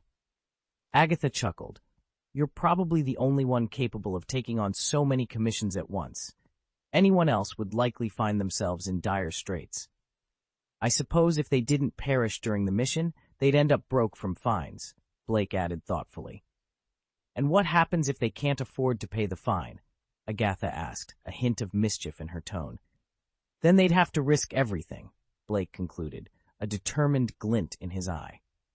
Chapter 59. Snape, don't call me Old Bat again. Blake, okay, Old Bat. What's next? What should we do? Should we head directly to the commission office? Blake inquired, examining the commissions in his hand with curiosity. Agatha pointed towards the back of the knight's statue. There, you'll see a long window, she explained. Blake glanced over and likened it to a ticket window at a train station, noticing the queue of people waiting there. Those submitting tasks and those accepting tasks must go there to confirm, she added. Consequently, the trio decided to blend in and not draw attention. They each took their place in separate lines at the windows. Accepting 3 challenging commissions individually wouldn't raise eyebrows, since it could be assumed they were for a team. However, a single team taking on more than 10 commissions would certainly seem excessive. Thus, splitting up was the wiser choice. The queue moved swiftly, and soon it was Blake's turn. Are you here to submit or accept a commission? A shrill voice inquired from the window. Peering in, Blake saw an elderly house elf with a gaze unlike any other elf he had encountered. It was sharp and formidable, challenging even. I'm here to accept a commission, thank you, Blake responded, handing over the 4 commissions he held. The elf scrutinized the commissions. Ah, running errands for your organization, I see, he noted. For these commissions, you'll need to deposit a total of 3,000 gold galleons. Blake was momentarily taken aback by the requirement for a deposit, but quickly recovered, handing over a bag of money to the elf. Upon inspection, the elf remarked, "This contains 5,000 gold galleons." He then retrieved 2 bags from a drawer, returning 2,000 galleons to Blake. After stamping the commission papers, the elf inquired, "What's the name of your organization?" "The Fourth Natural Disaster," Blake replied.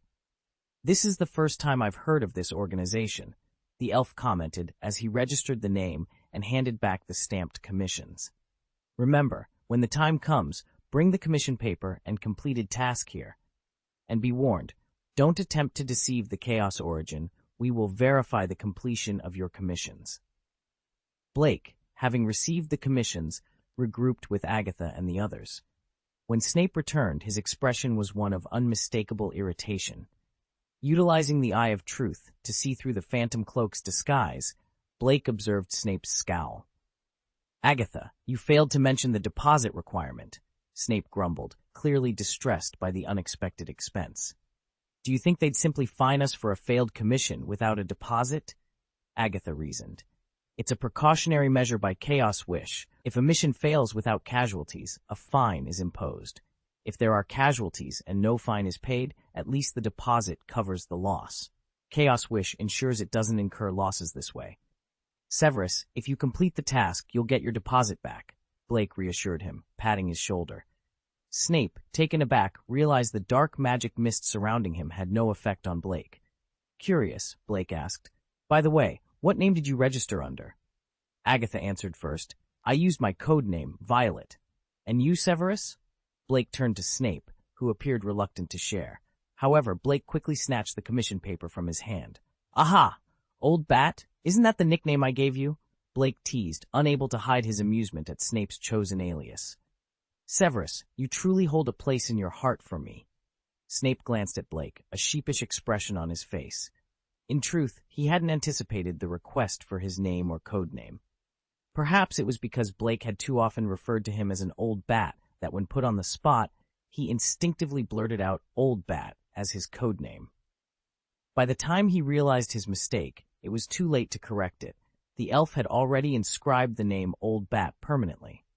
Regret washed over sin. Ape, though he couldn't clearly see Blake's face, he was certain the man was grinning from ear to ear. While Blake reveled in amusement, Snape was far from pleased. Amidst Blake's laughter, Snape reluctantly handed over several more treasure chests. And you? What's your name?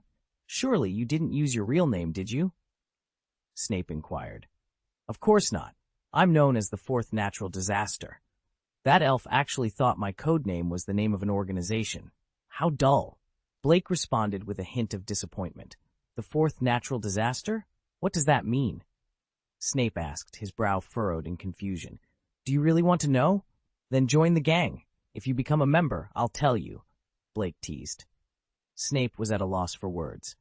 Don't be silent. You're already following my old man, aren't you? Given how close my father and I are, doesn't that make you part of my crew by association? Blake chuckled mischievously. Exiting the Chaos Wish, Blake glanced at his pocket watch. Well, it's now 2 o'clock in the afternoon. If we manage to complete all the tasks within 3 hours, we can still make it in time for Nagini's dinner. Both Snape and Agatha were rendered speechless. Completing these tasks would take even the largest dark wizard organizations more than a month. Yet Blake spoke of it as if it were as simple as going shopping. What was more astonishing was that he genuinely possessed the capability to do so. All right, old bat, let's tackle your commission first, Blake declared. Don't call me that name again, Snape protested, his teeth clenched in frustration. Okay, old bat, I understand. I'll be more mindful in the future, old bat, Blake teased, only to be met with Snape's exasperated glare. Suddenly, a ball of blazing light, as bright as the sun, descended upon a camp with a thunderous boom. The screams that followed were quickly silenced. Blake, wand in hand, strode confidently into the flames, leaving Agatha and Snape in awe. The anticipated cautious battle with dark wizards was nowhere to be seen. Instead, Blake had unleashed a sun formed from the condensed immortal fire of Gubrai, obliterating the stronghold in one fell swoop. Aha! It finally dropped! Old bat, come take a look! This is the soul ashes! Blake's voice, filled with excitement, echoed from the sky alight with Gubrai's fairy fire. Snape wanted to join him, but the blazing barrier of Gubrai's fairy fire halted him in his tracks, making it impossible to advance even a step closer. Put away your fire first.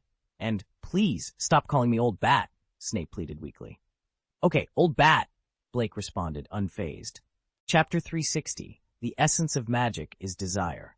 As Snape finished speaking, the blazing flames that had filled the sky were extinguished in an instant, as if the monstrous inferno had never existed. A cool breeze brushed against Snape's face, leaving him momentarily shocked. Yet, his concern quickly shifted to the remnants of his soul, prompting him to stride into the scorched aftermath. The immortal fire of Gubulai, known for its potency rivaling the Lee fire curse, had obliterated the camp completely, leaving no trace of the buildings that once stood. As Snape stepped into the aftermath, his feet sank into the thick layer of ashes covering the ground. It wasn't long before he spotted Blake squatting among the ruins, holding 3 glowing wisps of light in his hand. The harvest was quite fruitful, Blake remarked, as he carefully placed the 3 luminous flocks into bottles. "How many soul ashes have we collected?" Snape inquired, his brow furrowed in distaste at the lingering smell of char. Eager to leave the desolate scene, he pressed for answers. "Theoretically, 1 is sufficient," Blake responded. "However, to enhance the success rate, it's prudent to gather more. It's about being prepared." Snape's frown deepened. "Is there a success rate involved in your experiment?"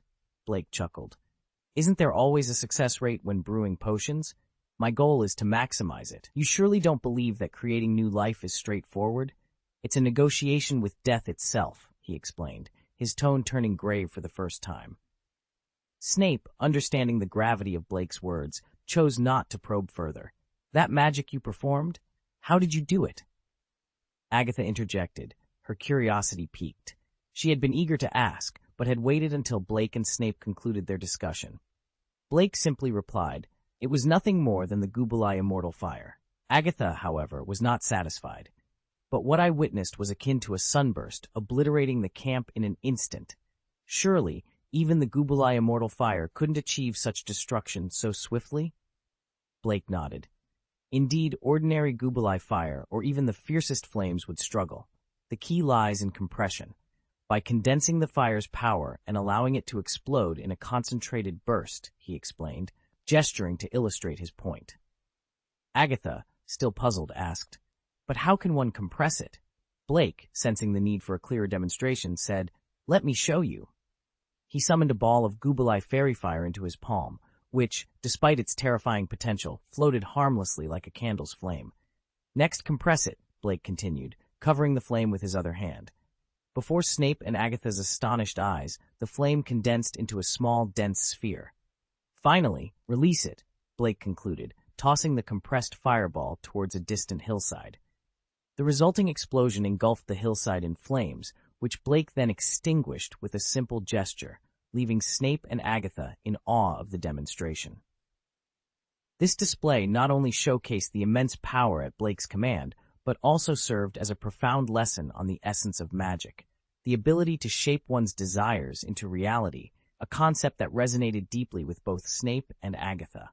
On the hillside, where once hills stood, now lay a vast, dark pit. This pit was not the result of a fire, but an explosion.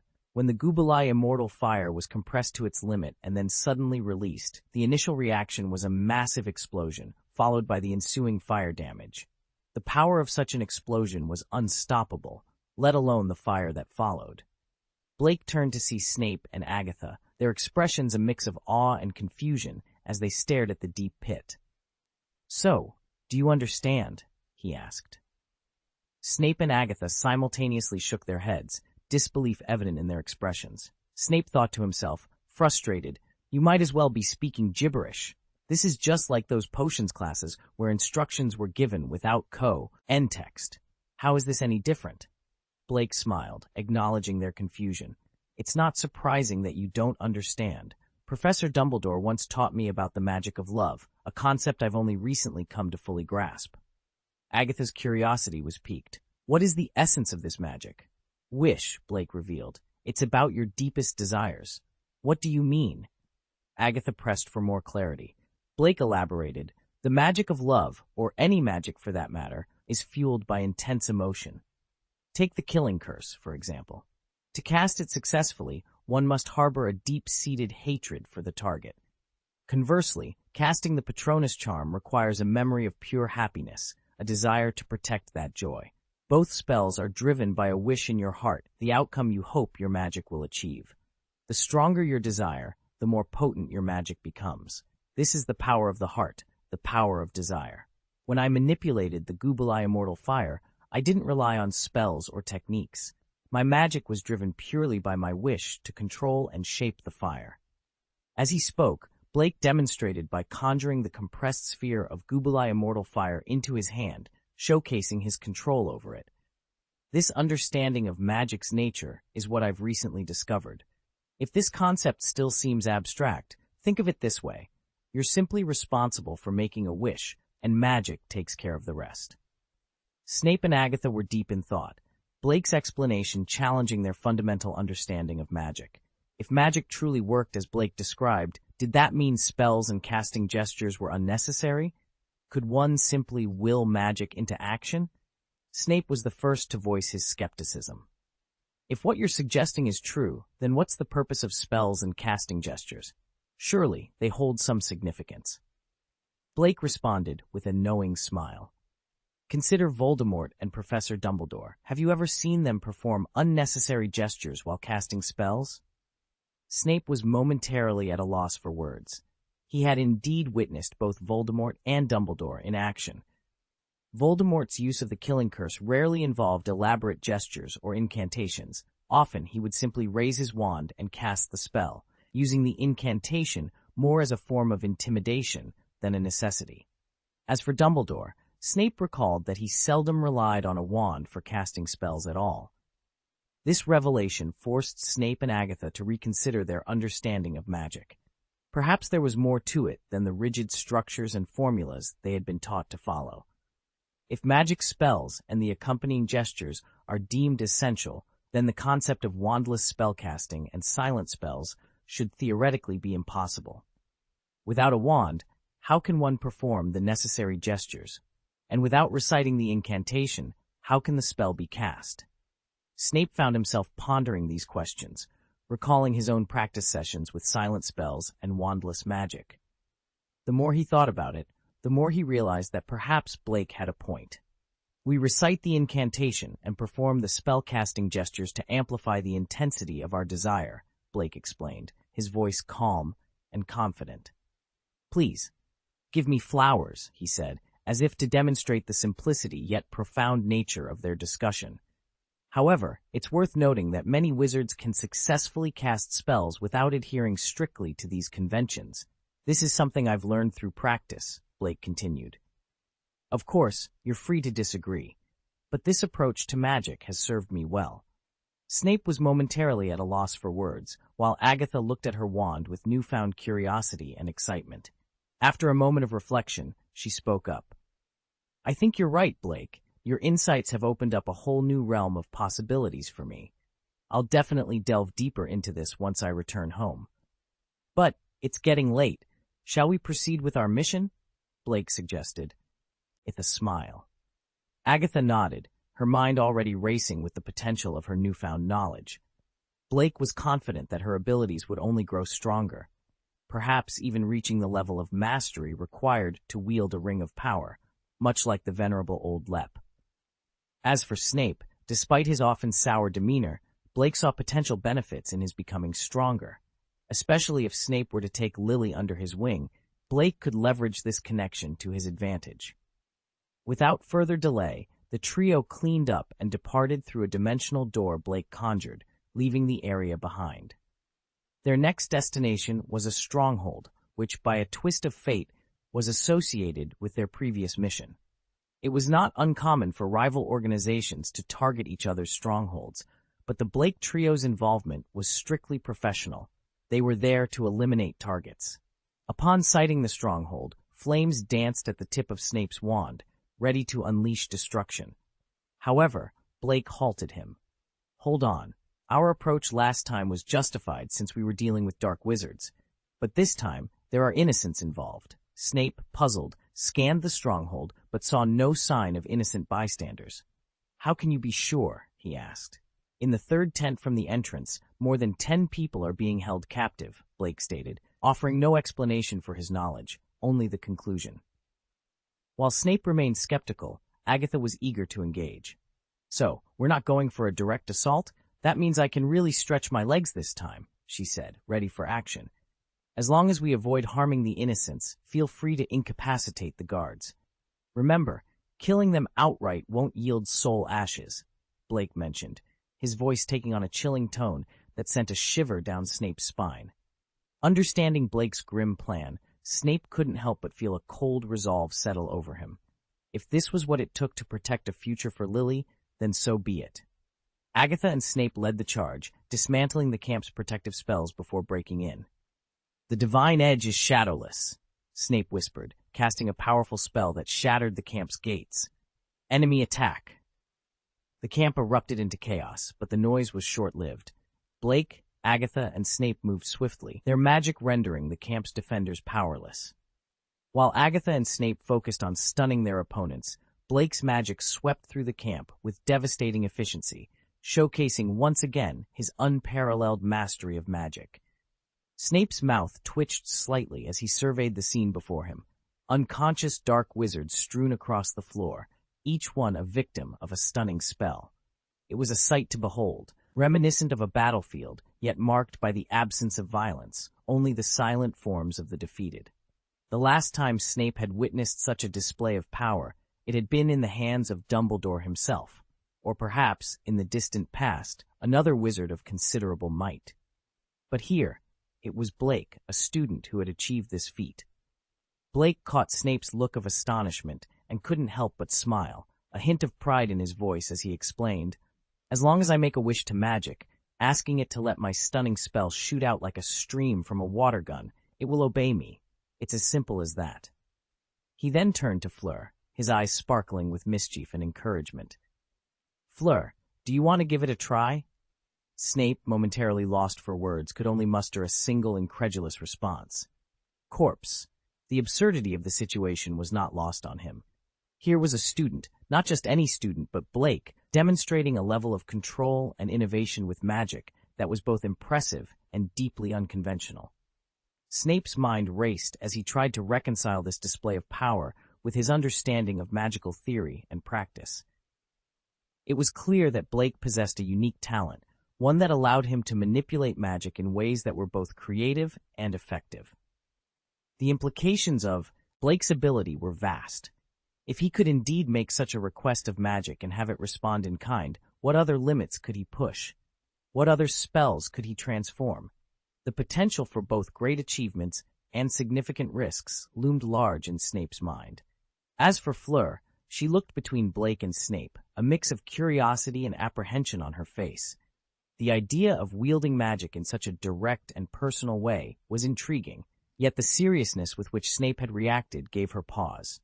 Was this a path she wanted to explore, a boundary she was willing to push? The air was thick with anticipation and unanswered questions.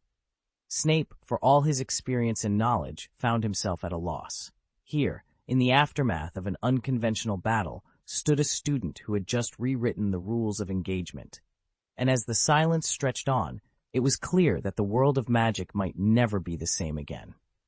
Chapter 361, Snape's Failed Experiment. In truth, Snape was intrigued by the idea and wanted to give it a try. However, his attempt was unsuccessful. It seemed that aside from Blake, no one could truly harness their magic as a wishing machine. Despite Snape's eagerness, he harbored doubts, which likely contributed to his failure. When his quiet attempt yielded no results, he couldn't afford to show weakness, especially not in front of Blake. Business matters now. Who has time to experiment with magic? Snape said, trying to salvage his dignity. He couldn't let Blake see his failure. All right, Agatha, could you help me secure these individuals? Blake didn't press the issue with the proud professor. Happy to assist, Agatha replied, turning to use a levitation spell to manage the captives. Blake then directed Snape's attention to a tent he mentioned housed hostages. Severus, would you accompany me to check on the people here? As a master of potions, your supplies could prove invaluable if we find anyone injured.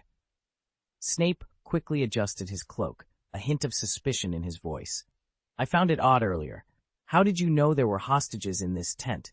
And more importantly, how did you know I had healing potions with me? Can you see through things? Blake chuckled. I have X-ray vision, so I can't look at you. He then continued more seriously. It's a simple deduction. As a potions master expected to encounter conflict, it's only logical you'd be prepared with healing potions. I'd wager you also have antidotes and curse reversal potions, right? Though Blake's reasoning was sound, Snape wasn't easily convinced. But how did you know there were people in this tent? Blake pointed to his ear. Please, didn't you hear the moaning? It's not hard to guess there might be hostages. There are groans, but that doesn't necessarily mean they're hostages. Injuries among dark wizards are common, Snape countered, cautious about entering a potentially dangerous situation. Fair point, Blake conceded, deciding not to reveal his true abilities. Instead, he took out a large suitcase from his pocket. Since we're being cautious, let's have my era scout ahead. Upon opening the suitcase, a husky with strikingly beautiful fur leaped out, looking questioningly at Blake. Go check the tent for any ambushes, Blake instructed. Era, though initially reluctant, slowly made its way towards the tent. Seizing the moment, Blake retrieved a sniffer from the suitcase. See if you can find any treasures, like gold galleons, in this camp. There'll be a reward for you. The sniffer, energized by the promise of gold, eagerly began its search. A bowtruckle peeked out from the suitcase, and Blake quickly gave it a task. Follow the sniffer. If it finds a box it can't open, help it out. Snape watched the creatures spring into action, feeling a pang of envy for Blake's unique ability to command animals. He sighed, resigning himself to his limitations. Blake expressed regret over their recent raid. It was impulsive. I hadn't anticipated the camp would be so well guarded, or that it might contain a fortune in gold galleons. Such a pity, he mused, recalling how his flames had incinerated everything in their path, leaving no chance for treasure to survive. Suddenly, Era's head emerged from the tent, signaling it was safe to enter. Blake smiled, leading the way into the tent, which contained nothing but a large iron cage. More than 10 individuals were confined within iron cages, their attire tattered and their expressions somber. Yet the sounds of conflict from outside had sparked a glimmer of hope in their eyes, prompting them to gaze expectantly towards the door. Among them, several lay on the ground, too weak to stand, but their intense stares were equally fixed on the possibility of liberation. Blake surveyed the scene, noting the fine quality of their worn clothing, suggesting their affluent backgrounds. Adopting a voice deliberately obscured to mask gender, Blake announced, "Friends, we are bounty hunters who chanced upon this place. The dark wizards guarding you have been defeated by us. You are free now." A wave of joy swept through the captives as they celebrated their newfound freedom, their gratitude towards Blake and Snape palpable. "Let's get moving, old bat. Time to unlock these cages," Blake said, the nickname causing Snape, concealed beneath his cloak, to grimace. Yet he recognized the inopportuneness of protesting now and pointed his wand at the lock, which sprung open with a crisp crack. The freed prisoners rushed out, their relief evident. "Thank you, but could you please help our friend who's been gravely injured?" they pleaded, indicating the few still on the ground. Before Blake could respond, Snape was already administering treatment with potions he had prepared earlier. Meanwhile, Agatha entered, having secured the perimeter and ensured the captors wouldn't awaken by applying a silent spell and a physical, stunning curse to each. "Agatha, could you find some food for these poor souls? They seem famished," Blake suggested. The mention of food spurred the group to follow Agatha eagerly. After treating the injuries, primarily effects of the Cruciatus curse and malnutrition, Snape confirmed their condition was manageable. The captives, now somewhat recovered, devoured the food they were given. Once they had eaten, Blake urged them to leave with some additional provisions, emphasizing the importance of escaping the area swiftly. With the captives gone, Blake turned his attention to the unconscious dark wizards. A portly middle-aged wizard, still shaken, expressed his gratitude, revealing they had been kidnapped for ransom while on a yacht trip. Despite the ransom being paid, their captors had not released them. Blake, amused by the notion of wealthy wizards and yachts, contemplated purchasing a yacht for leisure, envisioning a lavish party with friends. The grateful wizard then offered the gold galleons, initially meant as ransom, to Blake and his companions as a token of their gratitude. The ransom, recently delivered to the camp, was a substantial amount, reflecting their affluence. Blake, trying to maintain composure under his cloak, was inwardly ecstatic about the unexpected windfall, which would easily cover the cost of a yacht. "We are bounty hunters, so gold galleons are indeed welcome," Blake assured them, his mind already on the lavish celebration to come, yet maintaining the guise of professionalism.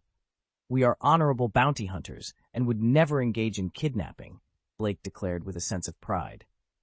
Snape, upon hearing Blake refer to himself as an honorable bounty hunter, couldn't suppress a smirk. The audacity of the claim. Honorable, really? Wasn't it just moments ago that a murder and arson were committed under their watch? The hostages, now freed, departed with deep gratitude. Meanwhile, Dumbledore swiftly uncovered the location of the dark wizard's hidden treasure, a basement filled with gold galleons. Blake marveled at the sight of a large, unlocked lock on the floor, its surface ensnared in various protective enchantments, impervious to any lock-picking spells. Only the correct key could unlock it. Yet to Blake, a lock that required a key was no obstacle at all, especially with the aid of a bowtruckle. Indeed, no treasure could remain concealed with the combined prowess of the sniffing tree and a bowtruckle at his disposal. Blake surveyed the bounty before him. The ransom for a single individual amounted to a staggering 100,000 gold galleons.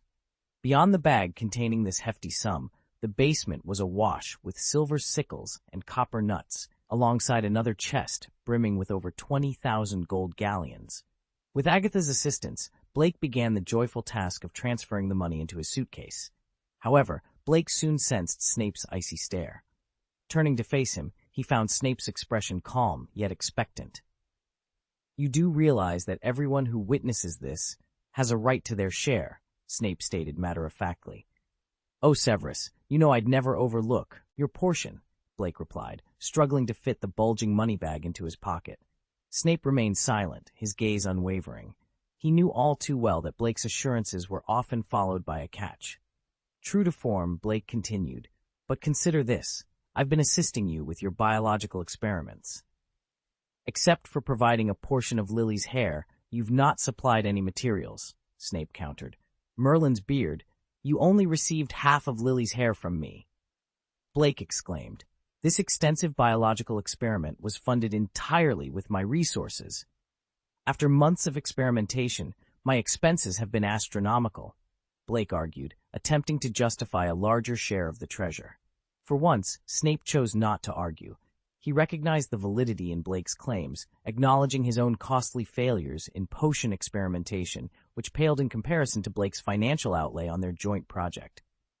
"Fine, take a portion as compensation," Snape conceded. "Aha! I knew you were a decent man, Severus," Blake beamed, though inwardly he knew his actual expenses were minimal, a fact unknown to Snape. Blake couldn't bear the thought of not maximizing his profit from this venture. As Blake resumed flaunting his newfound wealth, Snape's patience wore thin. "I've acknowledged your compensation, but what of my share?" Snape pressed, aware that the total sum far exceeded Blake's claimed expenses. "There's over 100,000 gold galleons here. Surely your experiments didn't consume that entire amount." The implication was clear. Even after accounting for Blake's experimental costs, a substantial sum remained. If divided fairly, Snape's share, excluding Blake's compensation, would exceed 10,000 gold galleons, a significant amount that Blake had yet to address. "You're questioning your share," Blake responded, sensing Snape's discontent. "Let me clarify the financials for you. My material costs over the past 6 months have indeed surpassed 20,000 gold galleons. I'll grant you the remainder, considering it as 20,000. But remember," Blake added with a dramatic thump to his chest, "I dedicated all my spare time to completing this monumental experiment. I've had to juggle my schoolwork alongside, particularly those extensive and tedious potions essays you assigned," Blake exclaimed, frustration evident in his voice. "Moreover, completing the experiments themselves is a time-consuming task." He sighed, the weight of his efforts pressing down on him. "I've dedicated myself, waking up before dawn and retiring long after the house elves have settled for the night. This has been my routine for 8 long months. An entire 8 months. Can you even begin to comprehend how I've spent this time?" Blake's tone was accusatory, his gaze piercing. "No, you can't, because not once have you considered compensating me for the materials, let alone for my labor." Snape found himself at a loss for words. It dawned on him that Blake was not only requesting reimbursement for the materials, but was also seeking wages for his hard work. Despite his initial reluctance, Snape had to acknowledge the sheer dedication Blake had shown, funding the materials from his own pocket and investing an immense amount of effort into the experiment. After hearing Blake's impassioned argument, Snape began to see the error in his ways. He hadn't realized the extent of his demands, nor the position he had put Blake in. "So, what compensation do you have in mind for your efforts?" Snape inquired, albeit reluctantly, aware that Blake might take advantage of his acknowledgement. Blake extended a finger, a gesture that initially puzzled Snape. "Considering our teacher-student relationship, I'll offer you a discounted rate," Blake stated, a hint of magnanimity in his tone. Snape, misinterpreting Blake's gesture, hesitantly asked, 1,000 gold galleons? The suggestion seemed to strike a nerve. 1,000? After half a year of relentless hard work, that's your valuation? You regard me as nothing more than a house. Elf, Blake retorted, his indignation clear. His comparison to a house elf not only highlighted his perceived undervaluation, but also underscored the disparity between his efforts and Snape's acknowledgement. Chapter 362, Snape's Dilemma and the Price of Loyalty. "How much do you think is fair, then?" Snape inquired, already sensing that 1,000 gold galleons was insufficient for the task at hand. "I'll offer you a special rate, let's say 10,000 gold galleons," Blake declared with unwavering confidence. 10,000 gold galleons? Snape exclaimed, taken aback by the figure. "That's exorbitant." "Exorbitant, you say?" Blake retorted with a sneer. "Do you understand the concept of a technological monopoly? Tell me, who else could achieve what I have besides me? Logically, I could demand 100,000 gold galleons, and it would still be justified. Or are you implying that Lily's well-being is not worth that sum to you?" Snape, his voice tinged with emotion, replied, "To me, Lily is beyond any price." Blake cringed at Snape's declaration. "That's rather unsettling, and let's not forget, she is someone else's wife." He then confidently addressed Snape, who seemed desperate. "So considering everything, 10,000 gold galleons is a mere fraction of what I could have asked for. Do we have an agreement?" Snape nodded solemnly. "Indeed, it seems fair under the circumstances." "So, where is your contribution?" Blake extended his hands, expecting payment. Snape sighed, feeling a sense of unease yet unable to refute Blake's logic. "Very well." As Blake prepared to divide the spoils with Agatha, she declined her share, stating, "The organization needs funds to grow. I'll donate my portion to support our cause." Blake was pleasantly surprised by her generosity. "Severus, you see, this is what I call enlightenment." Snape, his expression darkening, retorted, "I'm not part of your organization. Why would I seek enlightenment? Besides, your enlightenment has cost you your share." The trio wasted no time after their successful mission. They dispatched the dark wizards they had encountered and collected their souls. Through their efficient use of the dimensional gate, they completed several tasks, amassing over 50 soul ashes and a fortune of at least 70,000 gold galleons, in addition to their original rewards. Even Snape, typically stoic and unemotional, couldn't hide his excitement at their windfall. Despite Blake's significant cut, the rewards were substantial. Agatha noticed Snape's mood and teased, "Feeling elated? Why not join us? With us, adventures and rewards like these could be a regular occurrence." Snape scoffed at the idea. "I, Snape, am strong and independent. I won't be swayed to join Blake's ranks over mere profit." Yet, as he pondered over the substantial sum in his pocket, a smile crept onto his face, hidden beneath his cloak. "Perhaps it's worth considering," he thought. After completing their missions, the trio decided not to report their success immediately. Completing several major tasks in one day would certainly raise eyebrows. They agreed to reconvene later and went their separate ways, Blake to his unnamed island, Snape to Spider's End, and Agatha to her mountaintop base. Back in his room on the unnamed island, Blake appreciated the unchanged state of his surroundings, a sign that his privacy had remained intact. Glancing at his watch, he noted it was nearly time for dinner, a well-deserved break after a day of lucrative endeavors. After a long day of tumultuous activities, Blake decided to rest. The day had been filled with chaos, and even someone as resilient as Blake felt the weariness seeping into his bones. He casually kicked off his shoes and sprawled out on the bed, succumbing to exhaustion almost immediately and drifting into a deep sleep. By the time he awoke, the night sky was adorned with stars, and he realized he had missed dinner with Nagini. With no other option, Blake grabbed some snacks from a nearby convenience store and settled on his bed, munching away while gazing out the window, lost in thought. He mused about the future, envisioning the completion of the Wooming Island Zoo and the acquisition of a yacht. The idea of building one himself on the island's spa irked excitement, along with plans for a summer yacht party, possibly inviting the Fleur sisters from France. Lost in his daydreams, Blake was startled by a knock on the window. Turning around, he saw a large owl pecking at the glass, a rare occurrence since the island's concealment magic had been partially lifted to accommodate the upcoming zoo and increase in communication. Curious, Blake magically opened the window, allowing the owl to enter.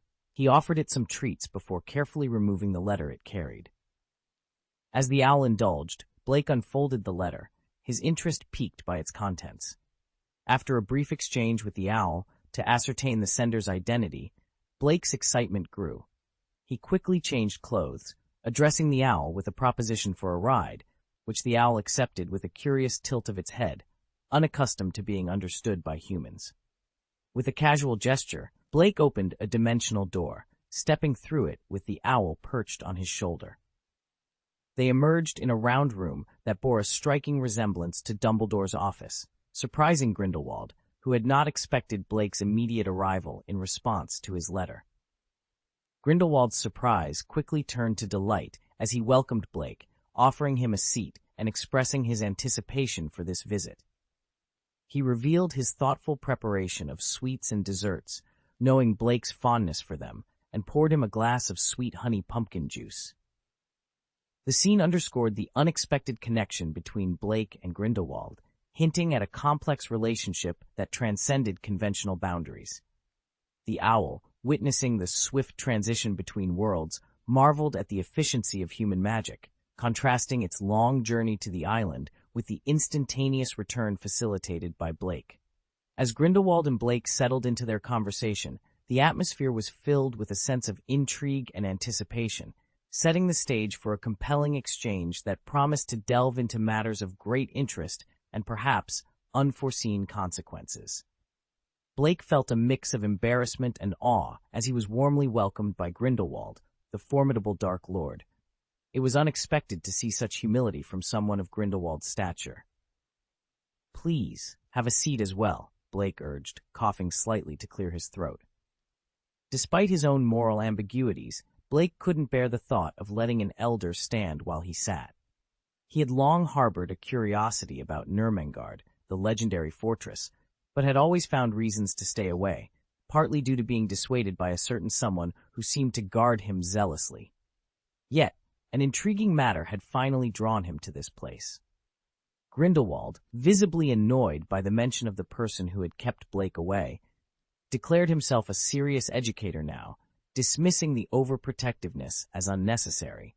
Eager to move past the topic, he offered to show Blake around Nurmengard, which was currently quiet due to the holidays.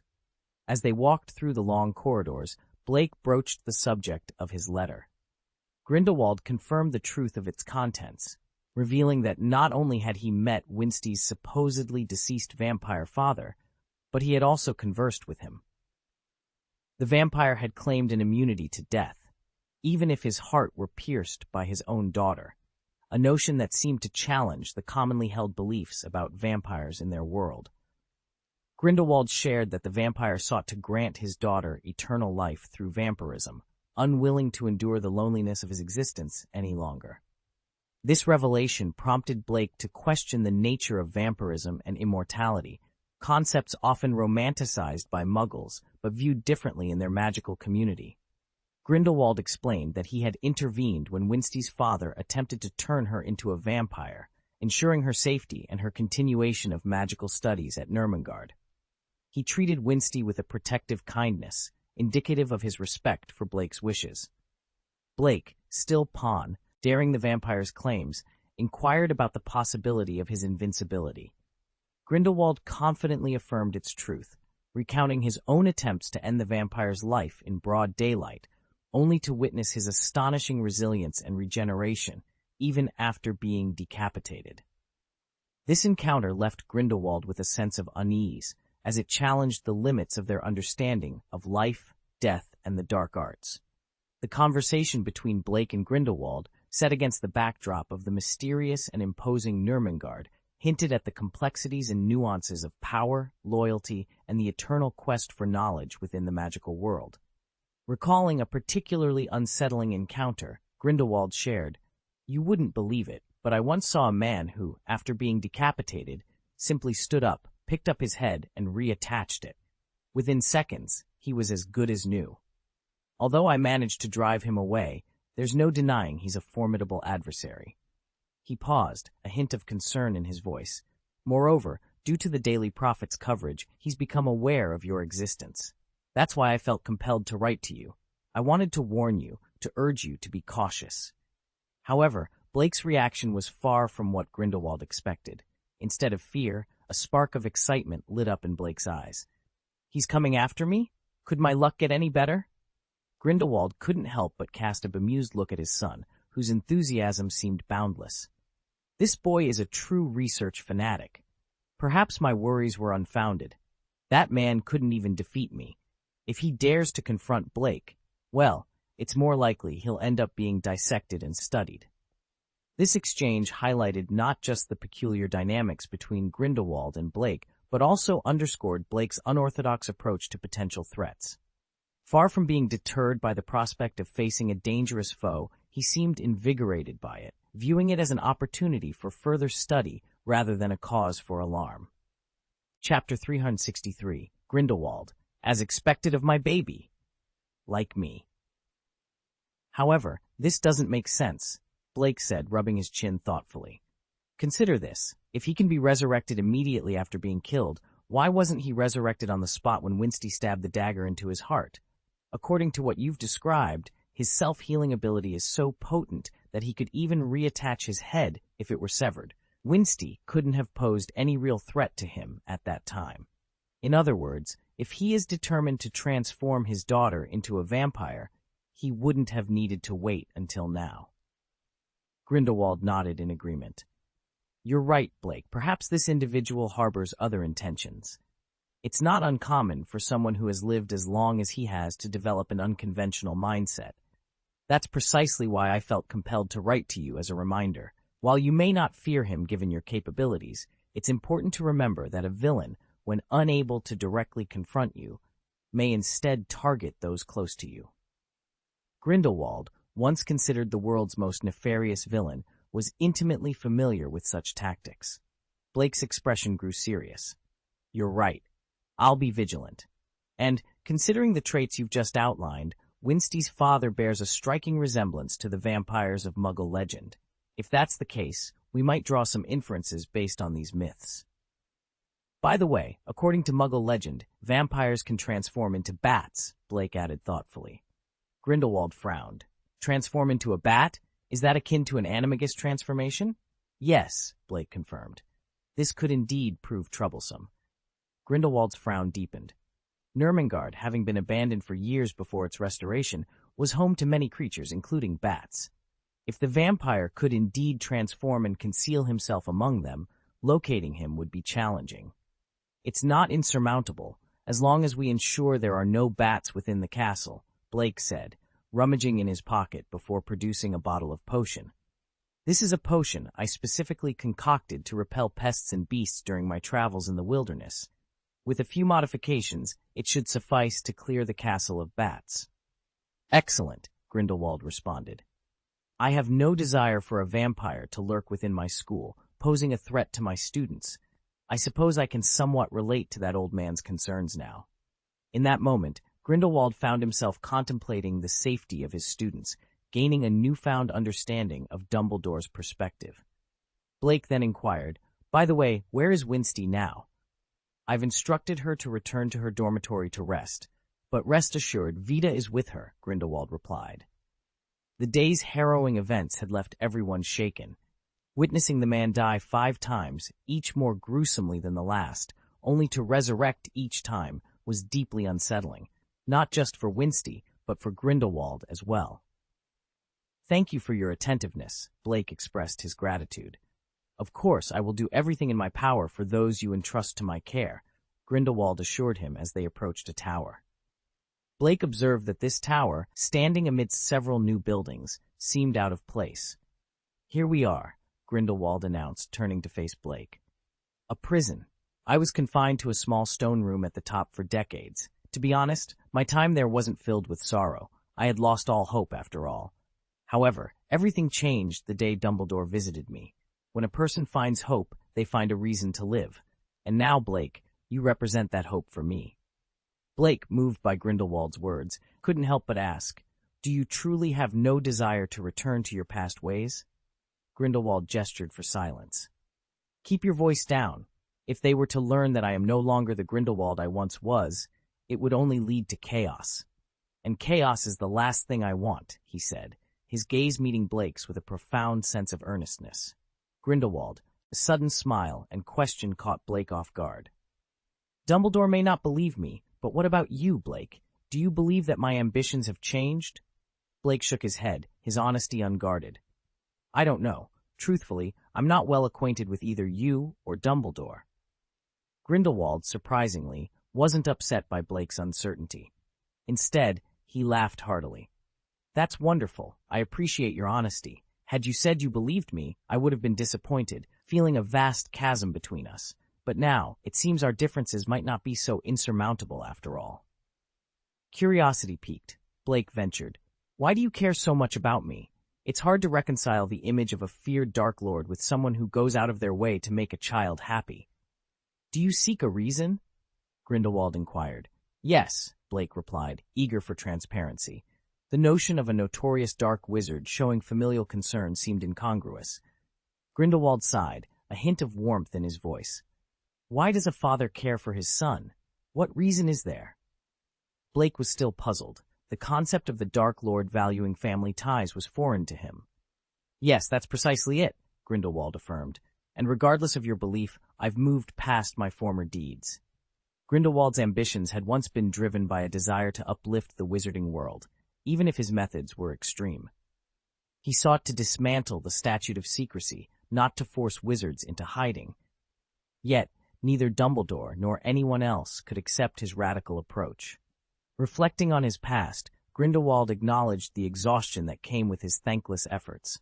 His imprisonment in Nurmengard marked the end of his quest, his ambitions dimming with age. The once fervent heart, now chilled in the solitude of his tower, found renewed purpose with Blake's arrival. "Now, I've found fulfillment in establishing a school, akin to Dumbledore. I occasionally teach, living a life of contentment. I'm aware of those who still despise me for my past actions, but I stand by them. Let them seek vengeance if they dare," Grindelwald stated, a fleeting sharpness in his gaze, hinting at his readiness to face any challenge. Changing the subject, Grindelwald offered to take Blake to meet Winsti. As they traversed the grounds of Nurmengard Academy of Witchcraft and Wizardry, built atop the same mountain as the old fortress, Blake took in the sight of the castle-like school. Despite the summer season, the altitude rendered the air chilly. Nurmengard Academy, much like Hogwarts, adopted many of its rules, but also introduced unique aspects. Notably, it allowed nighttime wanderings and lacked a restricted section in the library, overseen by a renowned cursebreaker. This blend of familiar and novel elements made Nurmengard a place of intrigue and learning, distinct yet reminiscent of Hogwarts. Nurmengard Academy, unlike the traditional Hogwarts, operates without the division into houses. Instead, it embraces a unique approach to education, focusing on inclusivity and the belief that every wizard deserves the opportunity to learn, regardless of their circumstances. Grindelwald, leading the way, shared his vision with Blake, explaining how the Academy had adopted a Muggle-inspired system of classifying students into different classes through a random draw to foster healthy competition and ensure quality education for all. Grindelwald's plans for the future were ambitious, aiming to extend the Academy's inclusive ethos by welcoming discriminated groups, such as werewolves, into the fold next year. He acknowledged the challenges, but remained committed to providing education to all, underscoring the importance of nurturing magical talent wherever it may be found. Blake, moved by Grindelwald's vision, couldn't help but agree, seeing the value in cherishing and cultivating the rare gift of magic. As they arrived at the dormitory area of Nurmengard, Blake was struck by the stark differences from Hogwarts. Here, each class was assigned 2 elegant buildings, with separate accommodations for boys and girls, and, to Blake's envy, each student enjoyed the luxury of a private room. This level of privacy was something Blake had longed for at Hogwarts, where shared dormitories were the norm. Grindelwald, noticing Blake's interest, seized the moment to suggest a transfer to Nurmengard, boasting of the Academy's superior educational standards and dedicated teaching staff. Unlike Hogwarts, which primarily served students from the UK, Nurmengard's international student body benefited from a diverse and experienced faculty, each specializing in a single grade, allowing for focused and personalized instruction. Despite the tempting offer and the undeniable advantages of Nurmengard's educational approach, Blake hesitated. The thought of leaving friends behind and the potential conflict between Grindelwald and Dumbledore weighed heavily on his decision. Ultimately, Blake politely declined, choosing loyalty to his friends and the familiarity of Hogwarts over the allure of Nurmengard. Respecting Blake's decision, Grindelwald led him to the fifth-grade girls' dormitory, where they sought out Winsty's room. Before entering, Blake cautiously checked for any protective enchantments, mindful of the protective spells at Hogwarts that prevented boys from entering the girls' dormitories. However, Nurmengard seemed to lack such restrictions, allowing them to proceed without issue. The ground beneath the boy's feet suddenly transformed into a steep slope, sending him tumbling down. Grindelwald, having observed Blake's maneuver, chuckled. "Haha, we didn't bother with protective enchantments against intrusion because each of our buildings is monitored by a dormitory administrator," he explained. The necessity for such a measure stemmed from the large number of followers in the Wu Kui party. Creating more positions was essential to keep them occupied and prevent any unrest. Approaching dormitory number 37, Blake could hear voices from within. However, as footsteps neared, the conversation ceased abruptly. Grindelwald was about to knock when the door swung open, revealing a wand pointed directly at him. "Oh." Grindelwald quickly raised his hands in surrender. "It's me, Vita." The wand was lowered, and Vita Rohirr, looking remarkably younger than she had before, stepped forward. She bypassed Grindelwald, focusing her attention on Blake. "Hello, you must be Blake Green, right? My name is Vita Rohirr. I serve as the vice principal here at Nurmengard," she introduced herself. "Hello, Professor Rohirr," Blake responded with respect. Rohirr smiled warmly. "Thank you for the life-extending potion. It has been incredibly beneficial." "You're welcome. Should you need anything else, feel free to reach out," Blake offered. Just then, a surprised voice echoed from the dormitory. "Blake, is that you?" It was Winsty. "Yes, Winsty, how have you been?" Blake replied cheerfully.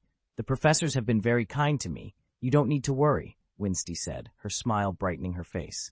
As a transfer student personally introduced by Grindelwald, she was in a unique position. No one dared to mistreat her. In fact, many sought to curry favor with her due to her connections. Clearly, Winsty was thriving in this environment. Blake was about to respond when he suddenly paused, a frown creasing his brow. "Winsty, it seems you have another visitor in your room?" "Ah? Who?" Winsty's expression shifted to one of alarm, and she hurriedly exited the dormitory. Chapter 364. Will you remember how many slices of bread you have eaten? Winsty's day had been akin to living through a horror movie, leaving her nerves frayed and her heart sensitive. So when Blake mentioned the presence of someone else in the room besides himself and Professor Rochiel, a wave of terror washed over Winston. Vita, with a swift motion, drew her wand and cautiously peered into the room, her expression darkening. If Blake's assertion held any truth, it meant the intruder had managed to evade her detection and had been hiding in the room all along. For Vita, this was not just alarming, but a blow to her pride. Yet Vita harbored some skepticism. After all, such a feat of stealth was unprecedented. She wondered if Blake might have been mistaken. However, Blake, with his keen perception and authoritative knowledge, had seen through all deceptions. Without hesitation, Blake stepped into Winsty's room, surprising Vita, who reached out to stop him, fearing the danger of confronting an unseen enemy. But her attempt was futile. Blake had already entered. The room was not what Blake had anticipated. It was draped in shades of black and gray. From the curtains to the bedding, all of Winsty's personal effects mirrored this somber palette, aside from the standard school furniture. Blake's attention was immediately drawn to a peculiar gargoyle statue perched atop a bookshelf. To the untrained eye, its dark, gem-like eyes seemed to emit an ominous glow. But through Blake's discerning gaze, the statue's true form was revealed, a small bat, motionless and curled up. Grindelwald and Vita entered the room and noticed the gargoyle statue that had captured Blake's attention. Grindelwald's eyes narrowed. Though he couldn't perceive its true nature, he sensed something unsettling about the statue, as if it were alive and taunting them. Vita turned to Winsty, inquiring about the statue's origin. Winsty, visibly shaken, explained that it was a gift from the Daily Prophet, claiming she was a lucky reader. This revelation prompted Grindelwald, who had significant influence over the Daily Prophet, to act. He knew of no such promotional activity. Exchanging a glance with Vita, Grindelwald cast a spell that struck the gargoyle statue, causing it to transform instantly. Before their eyes, the statue morphed into a dark little bat, confirming their suspicions. Winsty recognized the bat immediately, and her fear intensified. "Do you have to meddle in everything?" the bat challenged, its form enlarging until it took on the appearance of a handsome man in a black robe, his face pale and his expression cold. "It's you again," Winsty exclaimed, her voice a mix of horror and anger. The man's response was devoid of warmth. "I'm saddened by your reaction, Winston. Why can't you let me be?" Winsty, tears streaming down her face, couldn't comprehend why her father, who should have been her protector, was determined to transform her into a vampire devoid of emotion. "What I intend for you is not to become the kind of creature you despise, but a true vampire of noble lineage," he explained, his tone unyielding. "You will possess immense power and eternal life." "What's wrong with that? Do you know how many people dream of such power and immortality?" The room fell silent as the weight of his words hung in the air, challenging the beliefs and fears of those present. "Eternal life? Now, these two things are within your reach, yet you refuse to accept them. Why?" Winsty's voice trembled as she replied, "No, I don't want to." "Why not?" the handsome man demanded, his expression turning cold. "Because if I undergo your transformation, I will no longer be human. I'll lose everything that makes me human, including the most basic emotions." Winsty took a deep breath, her anger rising. "Look at what you've done. Do you even remember how my mother died? You never saw her as your wife, just a tool for reproduction." As she spoke of her mother, Winsty's eyes blazed with fury. "Your mother was merely a human. You shouldn't conflict with me over a human," the vampire retorted dismissively. "Remember, to our noble vampire kind, humans are nothing more than food. Even if she was a witch, she's only slightly better than food." Winsty roared back, "Shut up! Do you even understand what a mother is? What family affection means? By your logic, I'm just food too, since I'm also human." "No," the vampire countered, his lips thinning. "You are not of the inferior human race. Your veins carry the blood of a noble vampire, though tainted with that of humans. That's precisely why I wish to perform the transformation ceremony on you. A simple ritual will purge the impure blood, elevating you to a true vampire." Winsty stepped back, her resolve hardening. "Never! I'll never let you do this." The vampire advanced, but halted as two figures appeared before him. "Wizards are humans too, so you were deeming us inferior as well?" Grindelwald turned to Blake, seeking confirmation. "Indeed, and he claims humans are their food, implying he's killed many," Blake added. The vampire faced the wizards with a cold stare. "Asking me how many I've killed is absurd. Do you count how many slices of bread you've eaten?" Blake stroked his chin, puzzled by the vampire's familiar retort. "I'm aware of your strength, but I urge you to leave before I lose my temper. Don't interfere with me taking my daughter home," the vampire warned. Grindelwald and Blake exchanged glances. "Are you certain you've killed it 5 times today?" Blake inquired. "Yes." "Then why is it still so defiant?" "Perhaps its memory is as short as a fish's," Grindelwald mocked. The vampire remained unfazed by their sarcasm. "I know you're strong, but my repeated defeats were to show Winsty the resilience of our kind." He turned to Blake. "Were you the one who restored my daughter's memory?" "Yes. What, you want to thank me?" Blake's smile was taunting. A rare scowl crossed the vampire's face. "Indeed, I should thank you. If not for you, Winsty would have seen the worst of humanity through Lockhart. She would have abandoned her illusions and returned with me for the transformation." Blake gasped. "You mean you lured Lockhart to your daughter, hoping she'd grow to hate humans? You even staged your own death?" The vampire's silence spoke volumes. "Because of you, Winsty clings to her unrealistic views of humanity, She can't let go of her human emotions. Blake realized the depth of the vampire's manipulation, understanding that only vampires truly appreciated the complexity of their existence. Anger surged through Blake as the system announced the addition of a gold treasure chest to his account. Be careful. Grindelwald's warning came just in time. The enraged vampire before them shook his robe, unleashing a massive invisible force akin to an air cannon. Such power could have obliterated anyone else, but unfortunately for the vampire, he was facing the two most formidable wizards in the world. Blake nonchalantly tapped the air in front of him, conjuring a mirror space that absorbed the vampire's attack, rendering it harmless. Using bat sound waves? Interesting tactic, Blake mused. However, if you're intent on a fight, let's take it outside. I won't allow you to destroy Winsty's room. You may not care for your daughter, but I certainly do. With a flick of his wand, Blake summoned a dimensional gate that enveloped everyone except Vita and Winsty. In an instant, they found themselves in the middle of the Quidditch pitch at Nurmengard College. The vampire, taken aback by the sudden change of scenery, remarked coldly, "This is not the power of this world." "Oh, and how would you know?" Blake retorted with a smirk. "I have lived for thousands of years and have never encountered such magic," the vampire replied, his tone icy. "Ah, your ignorance only highlights your narrow-mindedness, despite your age," Blake taunted, clearly enjoying the vampire's irritation. The vampire's body began to levitate, his cold gaze piercing Blake like needles. "I can already smell the blood within you. You'd make a knee specimen." Unfazed, Blake grinned. "Consider it a bonus. You'll serve as an excellent subject for my experiments." Suddenly, Grindelwald unleashed an Avada Kedavra. The green light of the death curse shot towards the vampire, who quickly shielded himself with his robe. "Your death curse is futile against me.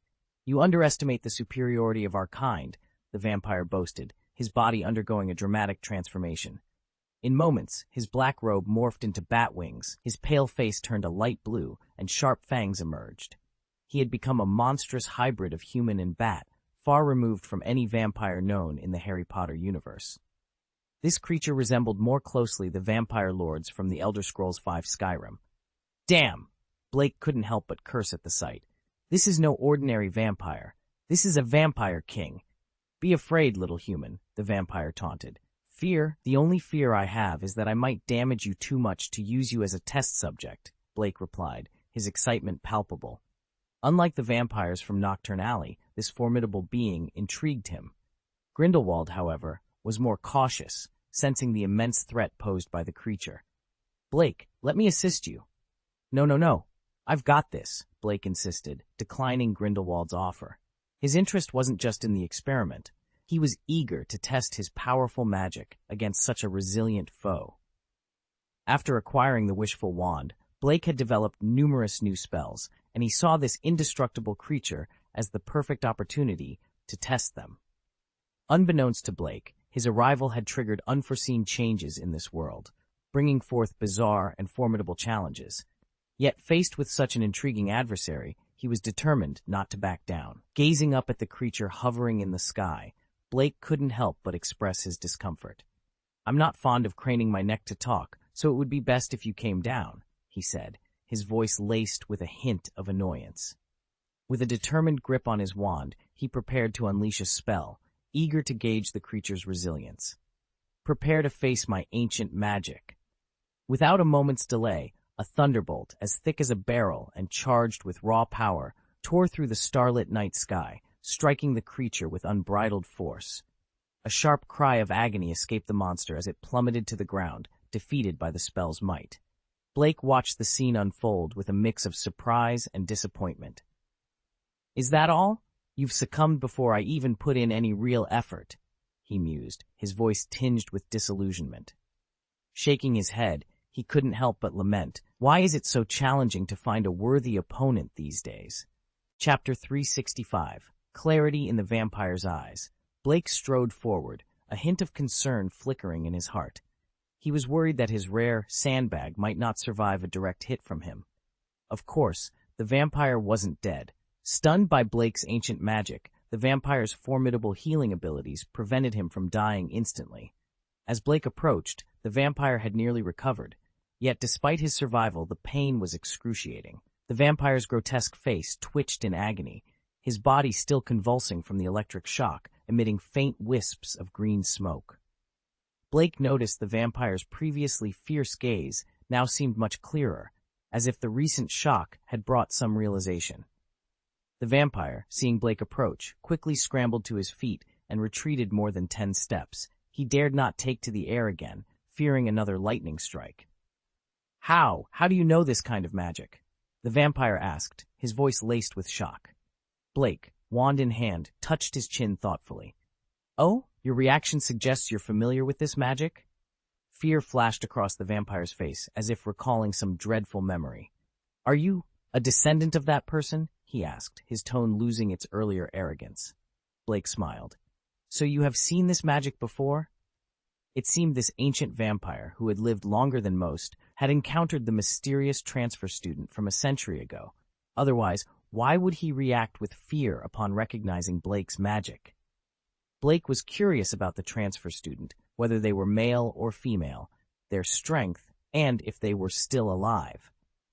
However, he seemed to forget that he and the vampire were still enemies. Consumed by fear and anger, the vampire was far from wanting a casual chat. As the vampire felt his wounds healing, he saw Blake approaching, seemingly defenseless. A surge of excitement filled him. This was Blake's mistake, and he couldn't be blamed for what came next. The vampire unleashed a powerful invisible sound wave, a skill honed after his transformation. This attack had shattered humans instantly in the past, and he believed Blake, despite being a wizard, had only the physical resilience of a normal human. But Blake didn't even attempt to dodge the attack. Instead, he casually grabbed his robe, transformed from his levitating cloak, and flicked it, deflecting the sonic attack as if it were nothing more than an annoying insect. The vampire watched in stunned silence, his mouth still open from the attack. Behind Blake, Grindelwald stepped forward, his words of caution unspoken as the moment had already passed. Shock registered in the vampire's mind, and simultaneously, Blake received notifications. Ding! Shock detected! Ding! Congratulations to the host for obtaining a golden treasure chest. Ding. Detection complete. Blake's effortless deflection not only stunned the vampire, but also Grindelwald, who had been worried for Blake's safety. The vampire was shocked that his lethal blow had been so easily parried. At that moment, the vampire realized the vast gap in strength between himself and Blake, a gap he had not anticipated. Blake, however, was not planning to escape. Despite the vampire's formidable resilience, capable of reviving himself 5 times after being killed by Grindelwald's numerous attempts, Blake was undeterred. He understood that as long as the vampire couldn't kill him, there remained an opportunity to defeat this seemingly invincible foe. I can afford to make countless mistakes, but you can't afford even one, Blake thought, his eyes narrowing with determination. It seems you're not interested in a peaceful conversation. Well then, Blake sighed, a hint of resignation in his voice before it hardened. Prepare to face the consequences. With a swift flick of his wand, the grass beneath their feet stirred. Blades of grass, seemingly gentle and harmless, levitated into the air, their edges glinting menacingly. With another flick, these transformed into needle-sharp projectiles, hurtling toward the vampire with deadly precision. The sound of these grass needles piercing the ground echoed around them, a deceptive symphony that belied the violence of the action. Yet, to Grindelwald's surprise, the expected cries of pain never came. Instead, a mocking laughter filled the air as the vampire's form dissolved into mist, rendering Blake's attack futile. Such a waste of effort, the vampire taunted, his voice echoing ominously as his misty form vanished from sight. Did he escape, even in broad daylight? Grindelwald asked, bewildered by the vampire's sudden disappearance. Blake shook his head, a smile playing on his lips. No, he didn't leave. He just became invisible. His body turned into atoms beyond our sight. This ability explains how he moves so freely in Nurmengard, evading the detection of many skilled sorcerers, Blake mused, his tone casual yet laced with a hint of respect for the vampire's prowess. Still, I'd prefer if you'd revert to a physical form. It would make experimenting with magic on you much more feasible. Despite the gravity of the situation, Blake's demeanor remained relaxed, as if he was merely engaged in an academic discussion rather than confronting a dangerous foe. This infuriated the vampire, who was lurking unseen. His hatred for Blake intensified, surpassing even his animosity towards Grindelwald. As the vampire prepared to strike again, Blake continued his conversation, seemingly oblivious to the impending danger. Suddenly, he felt a peculiar sensation, as if his blood was stirring, threatening to burst forth from his veins.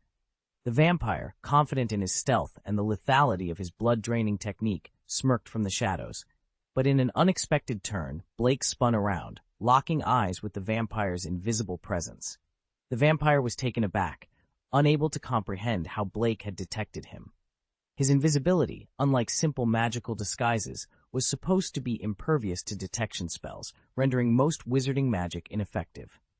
Blake's half-smile, visible even to the astonished vampire, conveyed a clear message. He was not as defenseless as the vampire had presumed. This encounter was far from over, and the vampire's overconfidence might just be his undoing. A vampire like him. This was the primary reason he dared to confront Blake and Grindelwald.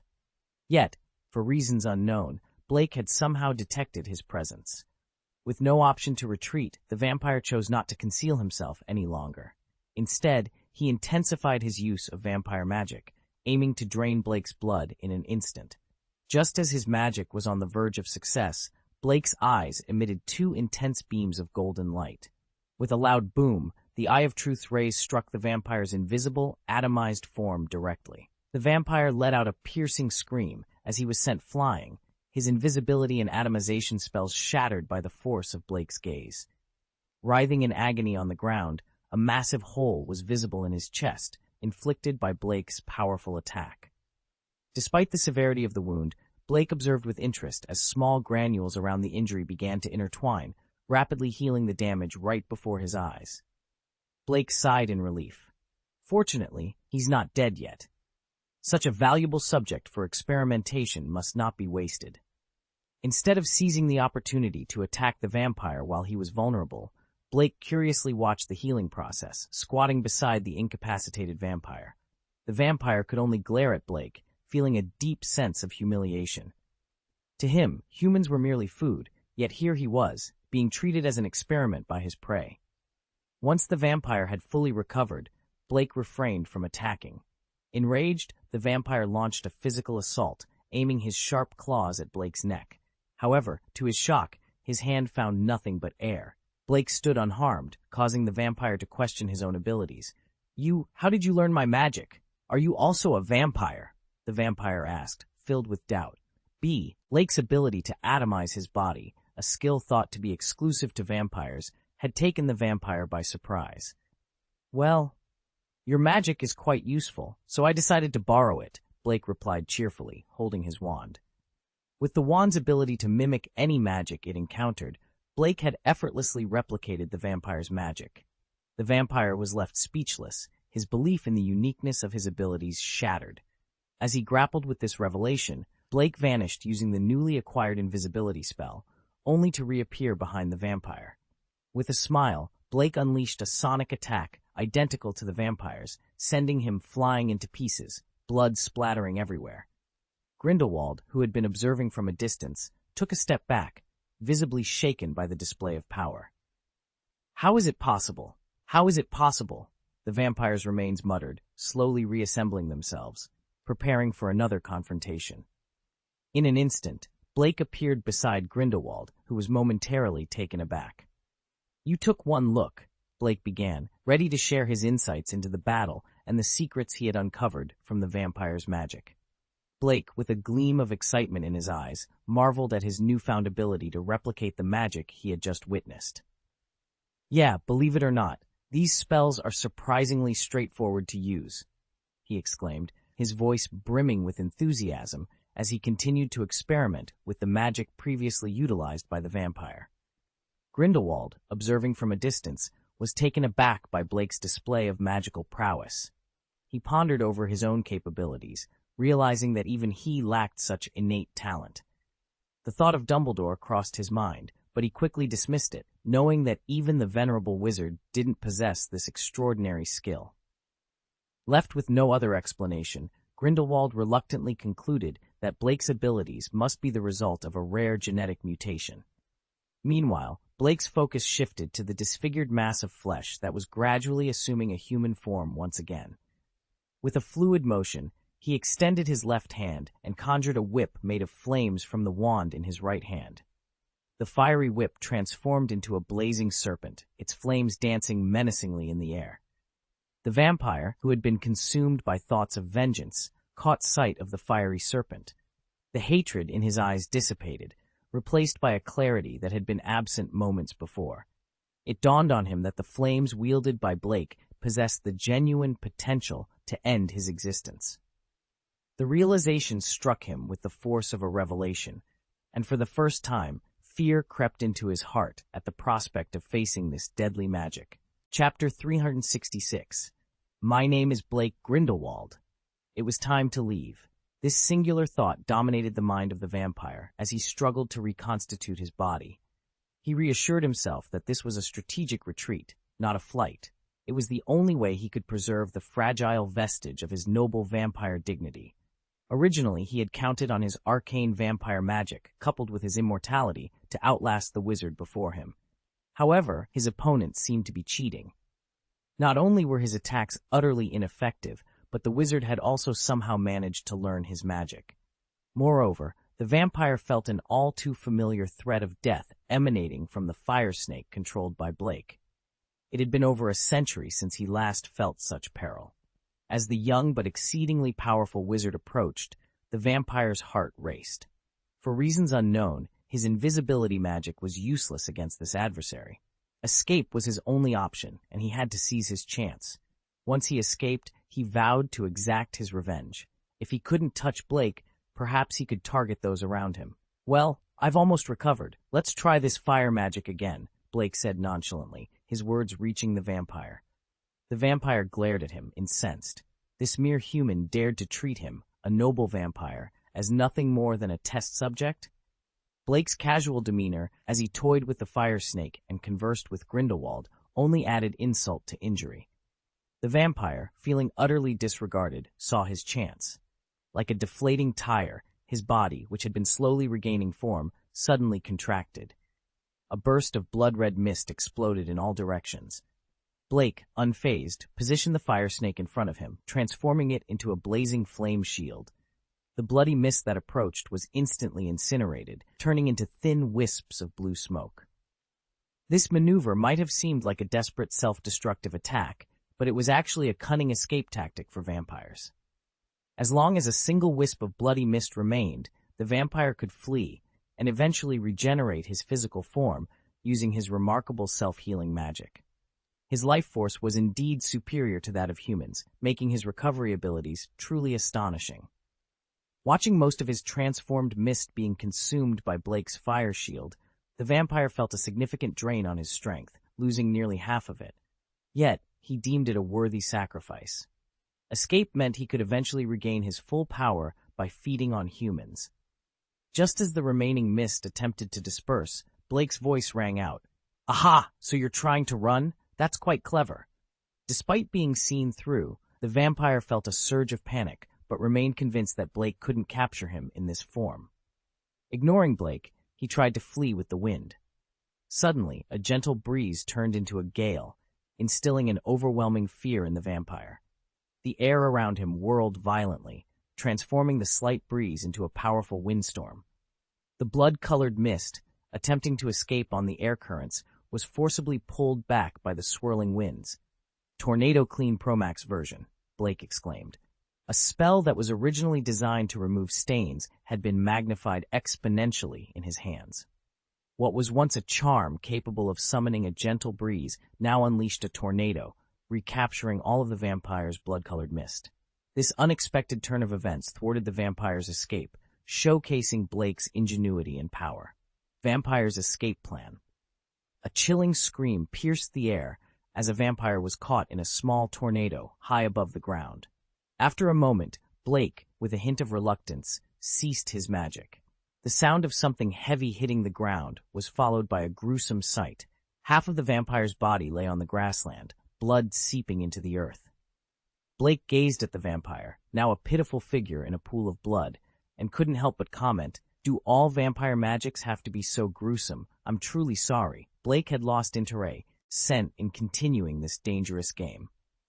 Despite his magical prowess, he acknowledged the potential threat the vampire posed. This was no ordinary opponent. Had it been someone of Grindelwald's caliber, the outcome might have been uncertain. The vampire's skills, though unorthodox, could prove formidable if utilized effectively. Approaching the weakened vampire, Blake extended his wand, releasing a dense white mist that enveloped the vampire. The creature's body, barely recovered, was instantly frozen solid. The vampire's screams ceased as the mist cleared, revealing an ice coffin standing on the grass. The vampire's face, etched with fear, was now forever captured in ice. Grindelwald observed the ice coffin, a mix of emotions crossing his face. "I never knew vampires of such caliber existed. Had it not been for Blake, the outcome might have been different," he mused, acknowledging the vampire's elusive abilities. Yet, he was confident in his own defenses, particularly his Li Huo, a fire as potent as the legendary Gubelei's immortal fire, which the vampire clearly feared. Blake, equally intrigued by the vampire's abilities, remarked, "Such vampires are only spoken of in Muggle legends. But why not end him? You have the power." Grindelwald expressed his concern over the vampire's peculiar abilities. "He is Winsty's father. The decision on how to proceed should be hers," Blake responded, highlighting the vampire's relation to Winsty and his intention to extract every bit of value from the creature before considering its fate. Depending on Winsty's decision, Blake was prepared to either execute justice or release the vampire, albeit with plans to recapture him discreetly. As they conversed, the sound of approaching footsteps grew. Turning, Blake saw a group of elderly men, followed by others who appeared slightly younger, all arriving with a sense of urgency and reverence towards Grindelwald, their king. "Gellert, what has transpired?" inquired a senior member of the group, eyeing the ice coffin curiously. Questions began to fly as the newcomers sought to understand the situation. The gathering grew lively with their inquiries. Grindelwald, raising his hand for silence, prepared to address his old friends, ready to share the tale of the vampire's defeat and the unexpected challenges they faced. The noise at the scene vanished instantly as Grindelwald addressed the crowd. "Brothers, sisters, friends, I am deeply grateful for your swift response to Nurmengard's call for aid," he began. However, his tone shifted as he unexpectedly pulled Blake to his side. "But due to Blake Grindelwald's intervention, your journey here was unnecessary." He gestured towards an ice coffin, indicating that Blake had single-handedly resolved the crisis. The revelation that the boy shared Grindelwald's surname sent a ripple of shock through the crowd. Whispers and murmurs filled the air, speculation rampant about Blake's relationship to Grindelwald. It was clear to everyone that Blake must be a blood relative, possibly positioning him as Grindelwald's heir. This implication sparked a wave of excitement among the followers, as they envisioned a future where their cause would continue to thrive under Blake's leadership. The fact that Blake had managed to avert a crisis of such magnitude on his own was proof of his capabilities. This reassured the followers that the future of their movement was in capable hands, even in a world post-Dumbledore and Grindelwald. Amidst the cheering, Blake felt a sense of unease. He realized the full extent of his involvement in Grindelwald's plans and wondered anxiously about Dumbledore's reaction to this development. Grindelwald, on the other hand, seemed pleased and embraced Blake warmly, oblivious to his discomfort. "You've seen the loyalty of my old friends," Grindelwald whispered to Blake. "Should I pass away, you understand the chaos they could unleash. It's crucial that you learn to manage and protect them to prevent any potential backlash against them in my absence." Grindelwald's earnest gaze met Blake's as he emphasized the importance of safeguarding his followers. Despite his reluctance, Blake knew there was no turning back.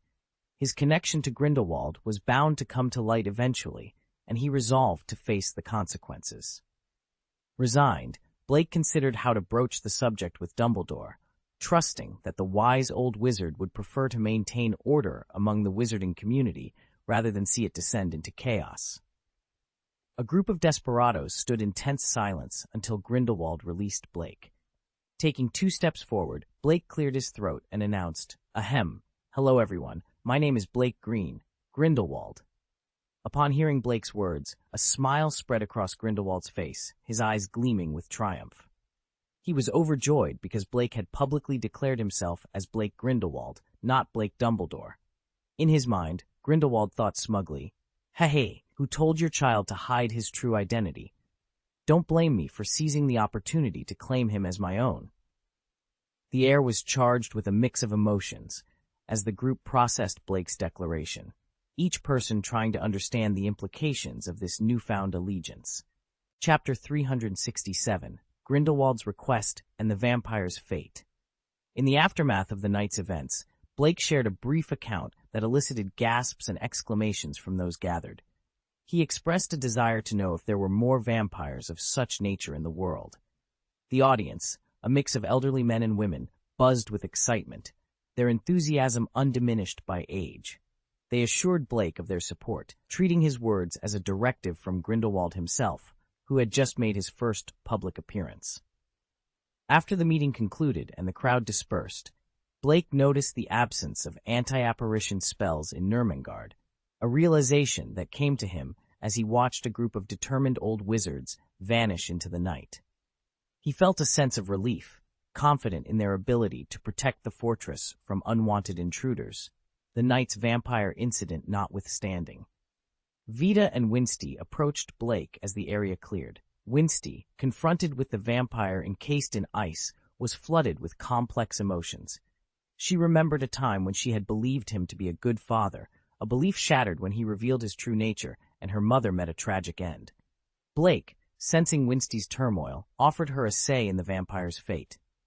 Overwhelmed by memories of her mother and consumed by hatred, Winsty couldn't bring herself to demand his death, but expressed a desire never to see him again. Blake assured her that she wouldn't, though he kept the specifics of his plan to himself. With a large suitcase in hand, Blake prepared a new environment within it, a skill he had mastered through his collaboration with Newt. He created a frigid landscape inside the suitcase, ensuring the vampire's ice coffin would not melt. After placing the coffin inside, he secured it further within a mirror space, effectively trapping the vampire with no means of escape. Satisfied, Blake stored the suitcase away, confident in the solution he had devised. Grindelwald, who had been observing Blake's actions, was impressed by the magical attire that had withstood the vampire's sonic attack without a crease. He couldn't resist asking Blake for a robe of his own, clearly coveting the alchemical craftsmanship that allowed for such utility and protection. Blake considered Grindelwald's request, reminded of the unique properties of his own robe, transformed from a levitating cloak. The moment highlighted Grindelwald's interest in the practical applications of magic, as well as the respect he had for Blake's ingenuity. Having already designed the blueprint for the levitating cloak, Blake found it straightforward to create a blue version. He agreed to Grindelwald's request, with the condition that Grindelwald provide his own materials.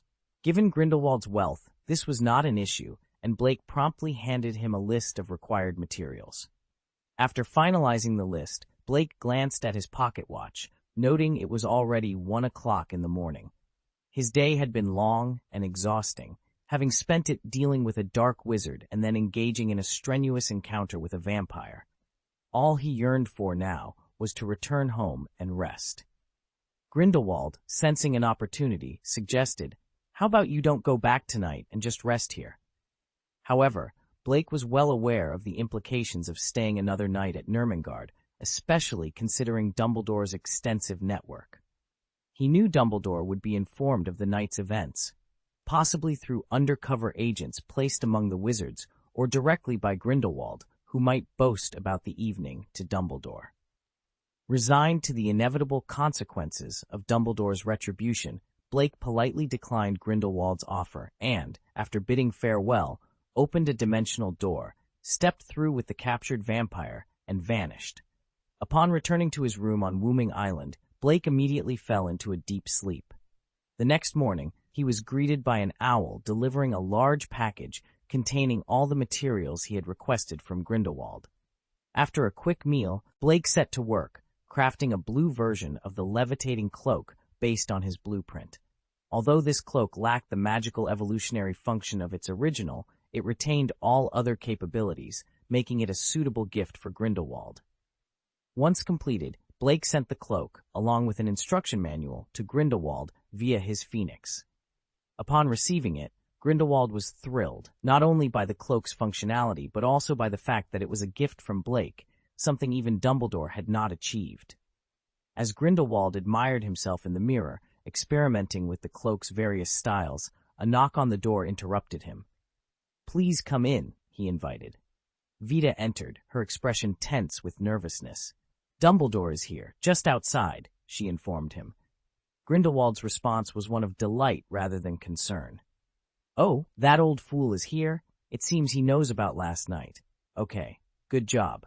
He was pleased, not just for the opportunity to confront Dumbledore, but also to showcase his new cloak, a symbol of Blake's favor and a testament to his own unique style. Chapter 368, Dumbledore's Concern and Grindelwald's Assurance. Dumbledore arrived with such haste that it caught everyone off guard. Vita had barely stepped outside when Dumbledore made his entrance, moving with a speed that would have surprised even Blake, who had never seen the headmaster move as swiftly as Snape. Grindelwald, who had just lifted his teacup, found himself setting it down again, a flicker of annoyance crossing his face at the interruption. "I thought I'd have a moment for tea," he mused silently, "but it seems the old man is in more of a rush than I anticipated." "What do you mean by this?" Dumbledore demanded without preamble as he entered the room.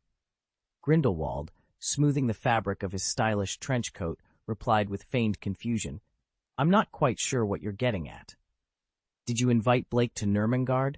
Dumbledore pressed, his tone serious. With a sigh, Grindelwald responded, "It appears you've managed to extract information from one of my former followers. The source of my information is irrelevant. What matters is that I place great importance on that boy.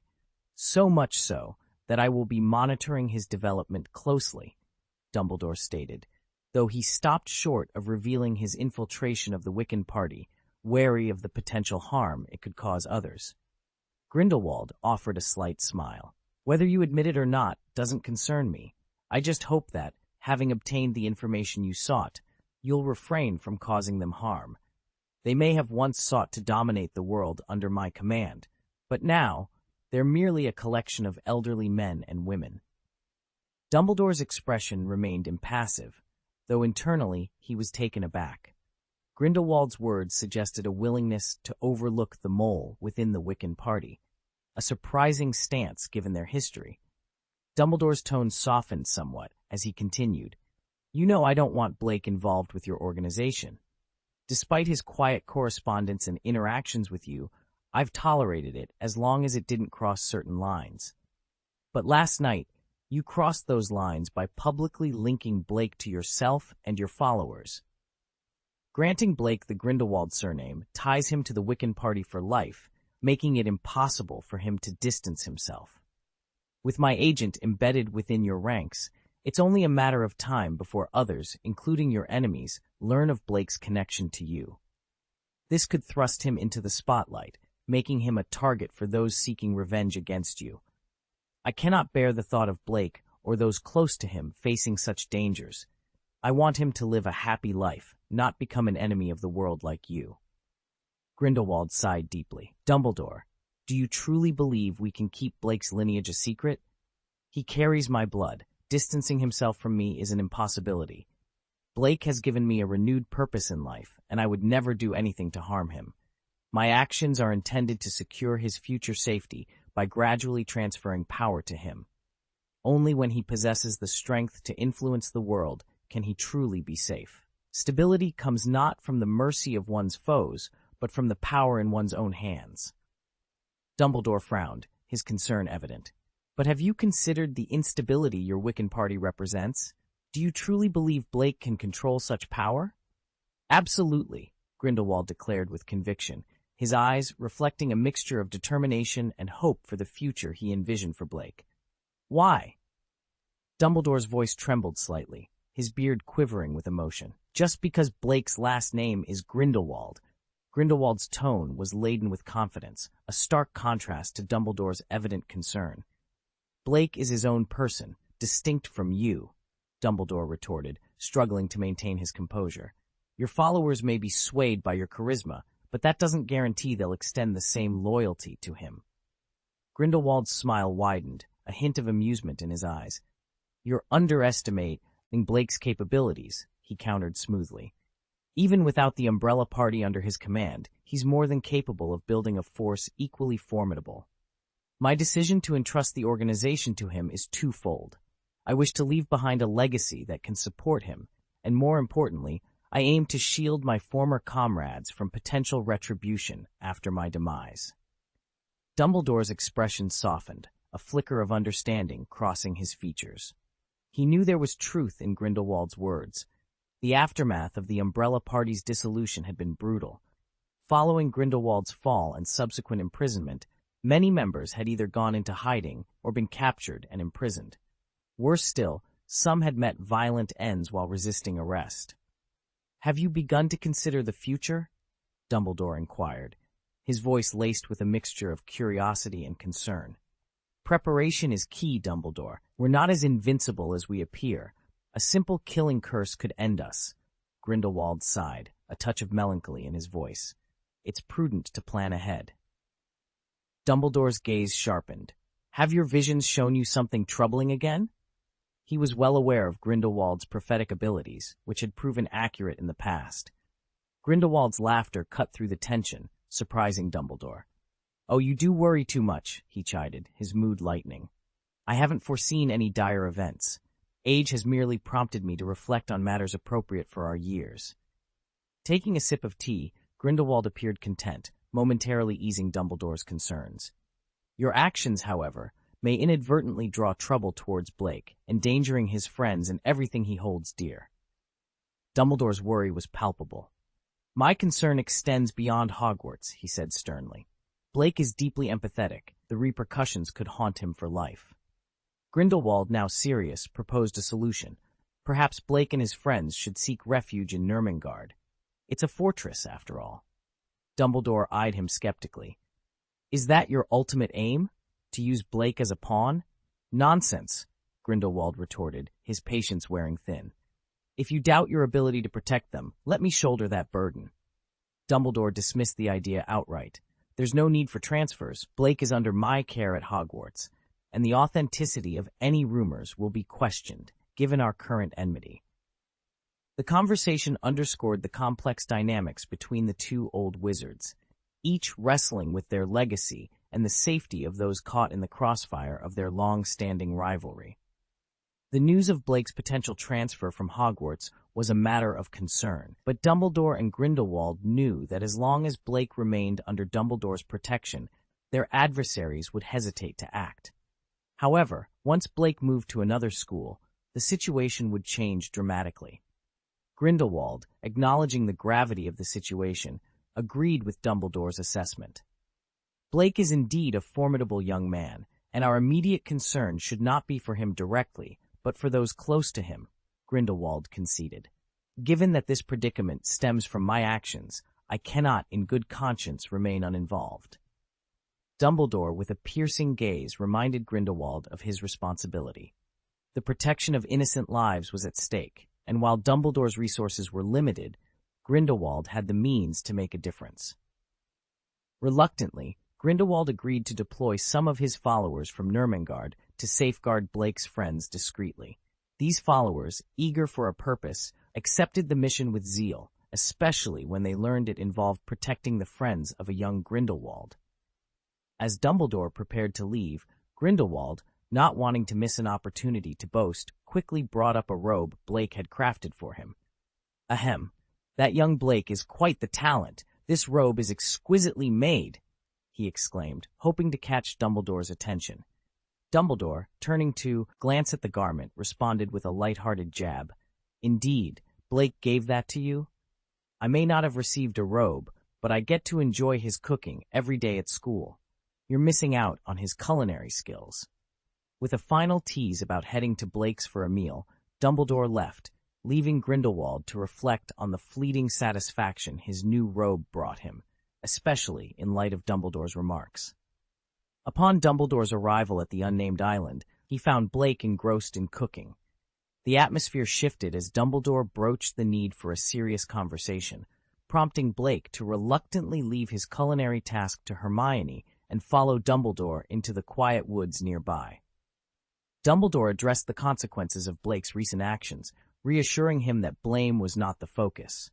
Instead, Dumbledore emphasized the importance of facing the repercussions and protecting those dear to him. Blake, surprised by Dumbledore's understanding and lack of anger, felt a mix of relief and guilt. Dumbledore's support and acknowledgement of the inevitable challenges Blake would face bolstered his resolve to stand by his decisions and protect his friends, despite the complexities of the situation ahead. Blake stood before Dumbledore, a mix of guilt and resolve etched across his young face. He had deceived the very people who had gone to great lengths to care for him, a fact that weighed heavily on his conscience. Dumbledore, with his characteristic wisdom and understanding, addressed Blake's concerns. You must realize that your choices could potentially bring harm to those around you. However, the old man you're referring to has assured me that he will send protection for your friends and their families. He is quite dependable in these matters. As for Hogwarts, Dumbledore reassured him, you have no need to worry. I am here for you. Blake, seeking clarity on his role, asked tentatively, Then, Professor, what should I do now? He was eager to understand Dumbledore's expectations. Dumbledore's response was both surprising and liberating. Firstly, you need to inform your friends. Given they are involved, it's only right they know the truth. Secondly, do as you wish. Do what I want, Blake echoed, disbelief coloring his tone.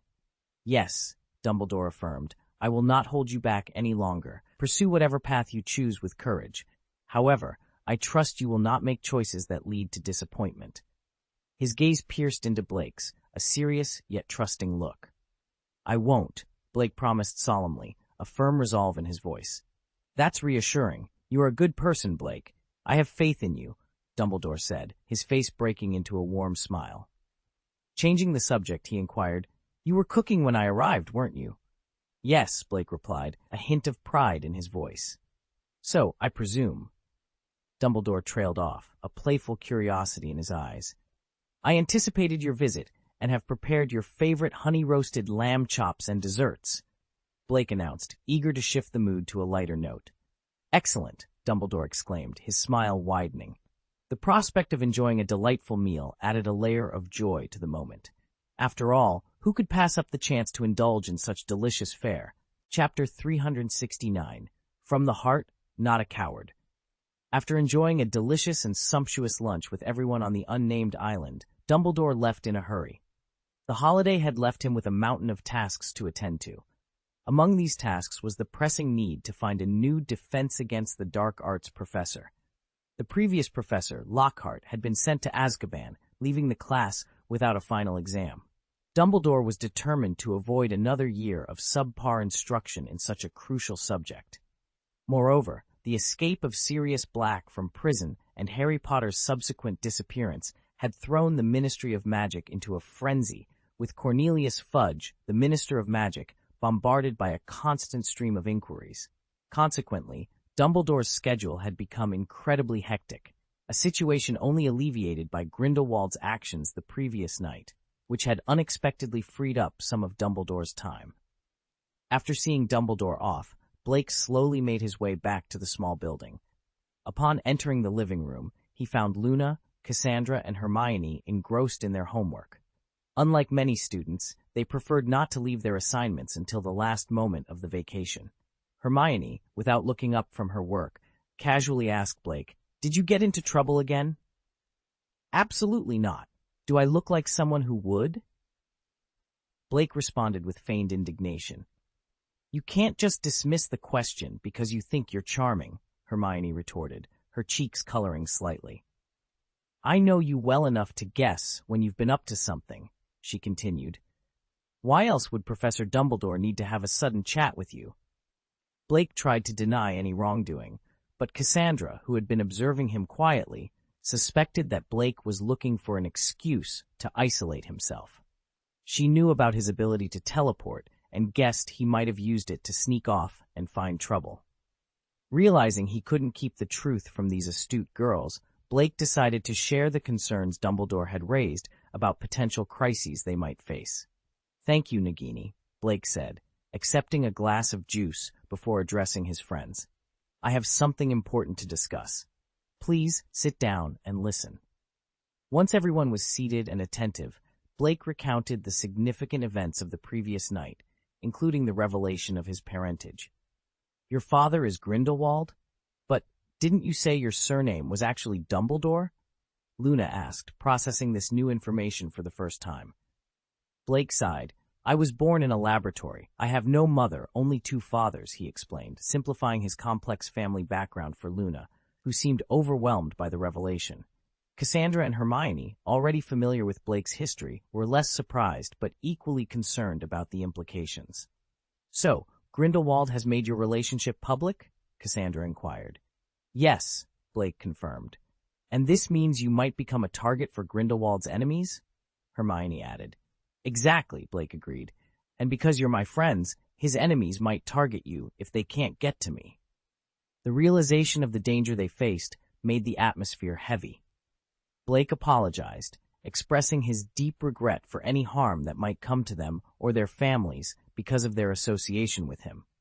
"However, please rest assured that Professor Dumbledore and others have arranged for your families to be secretly protected," Blake reassured them, sharing Dumbledore's promise of safety. The chapter closes with Blake's heartfelt apology and assurance of protection, highlighting the complex web of relationships and dangers in their magical world. "You have the right to know, and you also have the right to choose," Blake began, his voice tinged with seriousness. Hermione frowned, puzzled. "The right to choose? What do you mean? Do you think I would ever abandon a friend just because they're facing trouble?" "No, it's not that. It's just that you might find yourself in danger because of this." Blake tried to explain, but Hermione cut him off. "I would never end a friendship simply because it might be dangerous to support a good friend," Hermione declared firmly. Cassandra chimed in. "This time, I'm with Hermione. Besides, do you really think I'm afraid of this so-called crisis? Our Woolley family is no pushover. If anyone dares to harm us, let them try," Cassandra said, her voice laced with defiance as she lifted her chin proudly. Luna, who had been quiet, finally spoke up, her usual smile returning. "I know you must have a way to protect me and my father, right?" "Of course," Blake assured her. "I would never abandon you. Anyone who would even consider such a thing isn't a true friend," Luna stated firmly, her gaze on Blake turning sympathetic. She understood the depth of Blake's loneliness, having witnessed her own mother's death at a young age. Blake, who had grown up without a mother and without any keepsakes to remember her by, must feel an immense sense of isolation. Luna realized why Blake valued his friendship so deeply. Blake smiled warmly at the three girls before him, touched by their unwavering support. "I'm really happy to hear you say that," he said, his voice filled with gratitude. Nagini, who had been listening, stood up and picked up the tray, heading to the kitchen. "I thought it was something serious. Don't worry, I'll protect you. I, Nagini, am very strong," she declared confidently, knowing her own strength. Blake had no doubts about Nagini's capabilities. "Ah, by the way, I think I need to go to France myself," Blake mentioned thoughtfully. "Why are you going to France?" Cassandra asked, her tone suddenly wary. I believe I need to have a proper discussion with Fleur and the others," Blake explained. Cassandra's quill snapped in her hand, startling Blake. "Actually, you could just write a letter to them. There's no need for you to go in person, right?" she suggested, moving closer to Blake with a seemingly gentle smile. Blake coughed awkwardly. "Ahem, you're right, that does make sense," he agreed, though not entirely because he felt the broken tip of the quill pressing against his neck. Blake was simply following his heart, not acting out of fear. Chapter 370. Is it possible that you are actually from another world? Understanding the importance of self-reliance, Blake dedicated the following days to enhancing the combat abilities of Cassandra and her companions. He had initially planned to include Furong, Chuzhang, and other friends in these sessions. However, unforeseen circumstances forced him to postpone this idea. For now, his focus remained on Cassandra and the others, recognizing the necessity of empowering them to defend themselves. Under Blake's meticulous guidance, the girls made remarkable progress in their dueling skills. Yet Blake couldn't shake off a lingering sense of unease. Having encountered genuine dark wizards, he knew the girls were still significantly outmatched. This realization prompted him to adjust his training strategy. One late July day, Blake returned to the island Newt had designated for their dueling practice. Cassandra was fervently practicing an enhanced weather spell Blake had taught her, showing impressive improvement. The target in front of her was thoroughly destroyed. Nearby, Hermione was engrossed in a book, having completed her homework a week earlier. Luna, uninterested in practicing or reading, joyfully tended to Blake's Niffler and Bowtruckle Porgy. Nagini, absent for a few days, joined them, ready to learn whatever new technique Blake had in store. Blake gathered the girls' attention with a clap of his hands. Cassandra, wiping sweat from her brow, remarked on his tardiness. Blake apologized, explaining his delay was due to necessary preparations, hinting at something special planned for the day's training. Cassandra, eager and curious, reminded Blake of his promise to teach them new magic, her anticipation fueled by the significant enhancement to her weather spell from his previous lessons. Blake acknowledged her enthusiasm, but clarified that today's lesson would diverge from their usual offensive focus, introducing a life-saving magic instead. This announcement captured the undivided attention of the girls. Cassandra speculated whether it was the iron armor curse, but Blake dismissed this guess. He explained that the magic he intended to teach was far more effective in evading attacks, even capable of circumventing the death curse, though it had limitations against extreme heat, like the fire curse. He advised that in such cases, their best option would be to flee. To demonstrate, Blake invited Cassandra to use her weather spell against him. Despite her hesitation, given the intense heat generated by her spell, Blake reassured her with a confident smile, signaling his readiness to showcase the effectiveness of this mysterious new magic. The scorching intensity of the weather spell pales in comparison to the ferocity of a severe fire. However, if the temperature falls below that of a severe fire, the spell becomes utterly ineffective. Incredible. The girls' eyes sparkled with amazement. Their trust in Blake was unwavering, so the thought of him deceiving them never crossed their minds.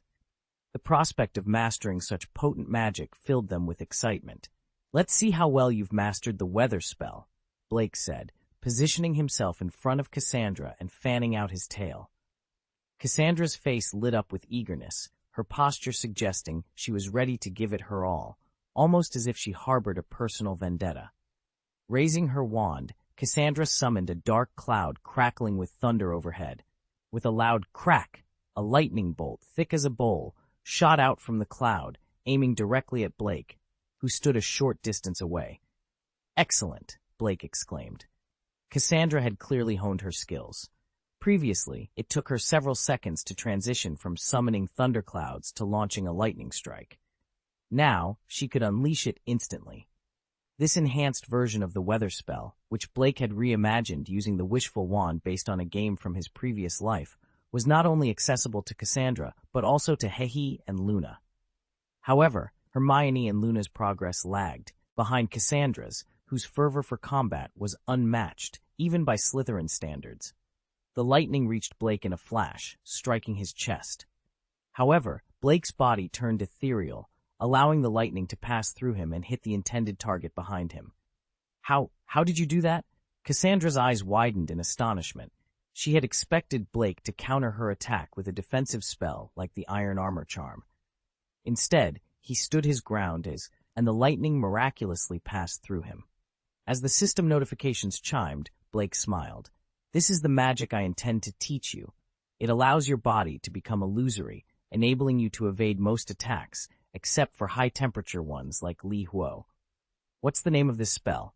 Did Mr. Vampire mention which magic book it's from?" Hermione inquired eagerly. Blake shook his head. "It seems to be a family heirloom." The truth was, Blake had acquired the spell from the vampire without knowing its origin or even the vampire's name. But that was a minor detail. Hermione looked slightly disappointed. A magic book documenting such a spell would be fascinating to explore. "Let's call it the Hidden Mist Curse," Blake suggested. "Misty Curse? Sounds like you just made that up, Hermione remarked, somewhat skeptically. Don't overthink it. Focus on learning the spell and its key principles. It's quite complex, Blake advised, proceeding to teach the girls the intricacies of the spell as reflected by the wishful wand. After a thorough explanation, he encouraged them to practice. Despite the spell's complexity, Cassandra and Hermione, both exceptionally talented, managed to successfully cast it once after 2 hours of practice, albeit briefly. Achieving the continuous illusory state that Blake demonstrated was still beyond their reach. Luna, whose magical aptitude was slightly lower, had yet to succeed, but Blake believed she was close. Nagini, on the other hand, had mastered the hidden mist curse within an hour and even prepared and delivered lunch for everyone in the meantime. In Blake's view, the situation was perfectly normal. After all, Cassandra and Hermione were still young witches, their magical prowess nowhere near that of a magical serpent. However, this comparison inadvertently wounded the pride of both Cassandra and Hermione, who were oblivious to Nagini's true nature and had always taken pride in their abilities. Blake saw this as an opportunity for disguised encouragement for the two, who he considered somewhat naive. As for Luna, she seemed perpetually detached from the concept of magical defense. Instead, she was found absent-mindedly enjoying her lunch at the dining table, her wand carelessly tucked behind her ear. Recognizing the need for a break, Blake intervened, halting Cassandra and Hermione's practice session. Magic practice isn't something that can be mastered overnight, Blake advised. Let's have lunch first. Afterward, I'll teach you a simpler spell than the one we attempted this morning, one that's useful for escaping. Post-meal, Blake positioned himself at the center of the training field, his demeanor shifting to that of a teacher. With a graceful motion, he drew a circle in the air, from which sparks emerged, revealing a portal to his room on the other side. Blake, are you planning to teach us your teleportation magic? Hermione inquired, her voice laced with astonishment. Indeed, Blake confirmed. When it comes to escaping, there's no magic more convenient than teleportation. He was determined to share this powerful spell with them, a form of supreme magic that, under normal circumstances, could not be used freely due to its immense power. However, Blake explained that this particular spell was anchored deep within his consciousness, allowing him to lend its power without requiring repayment. In essence, they could wield this supreme magic as freely as he did, provided they had his consent.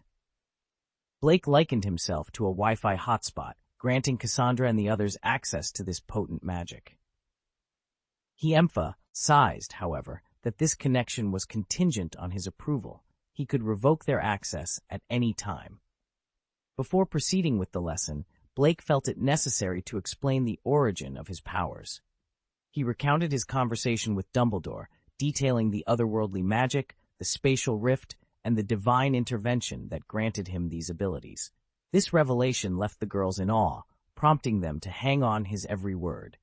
After allowing them a moment to digest this information, Blake noticed a shift in their perception of him. Cassandra, in particular, voiced a speculative thought that caught Blake off guard. Could it be possible that you, too, are from another world? She asked.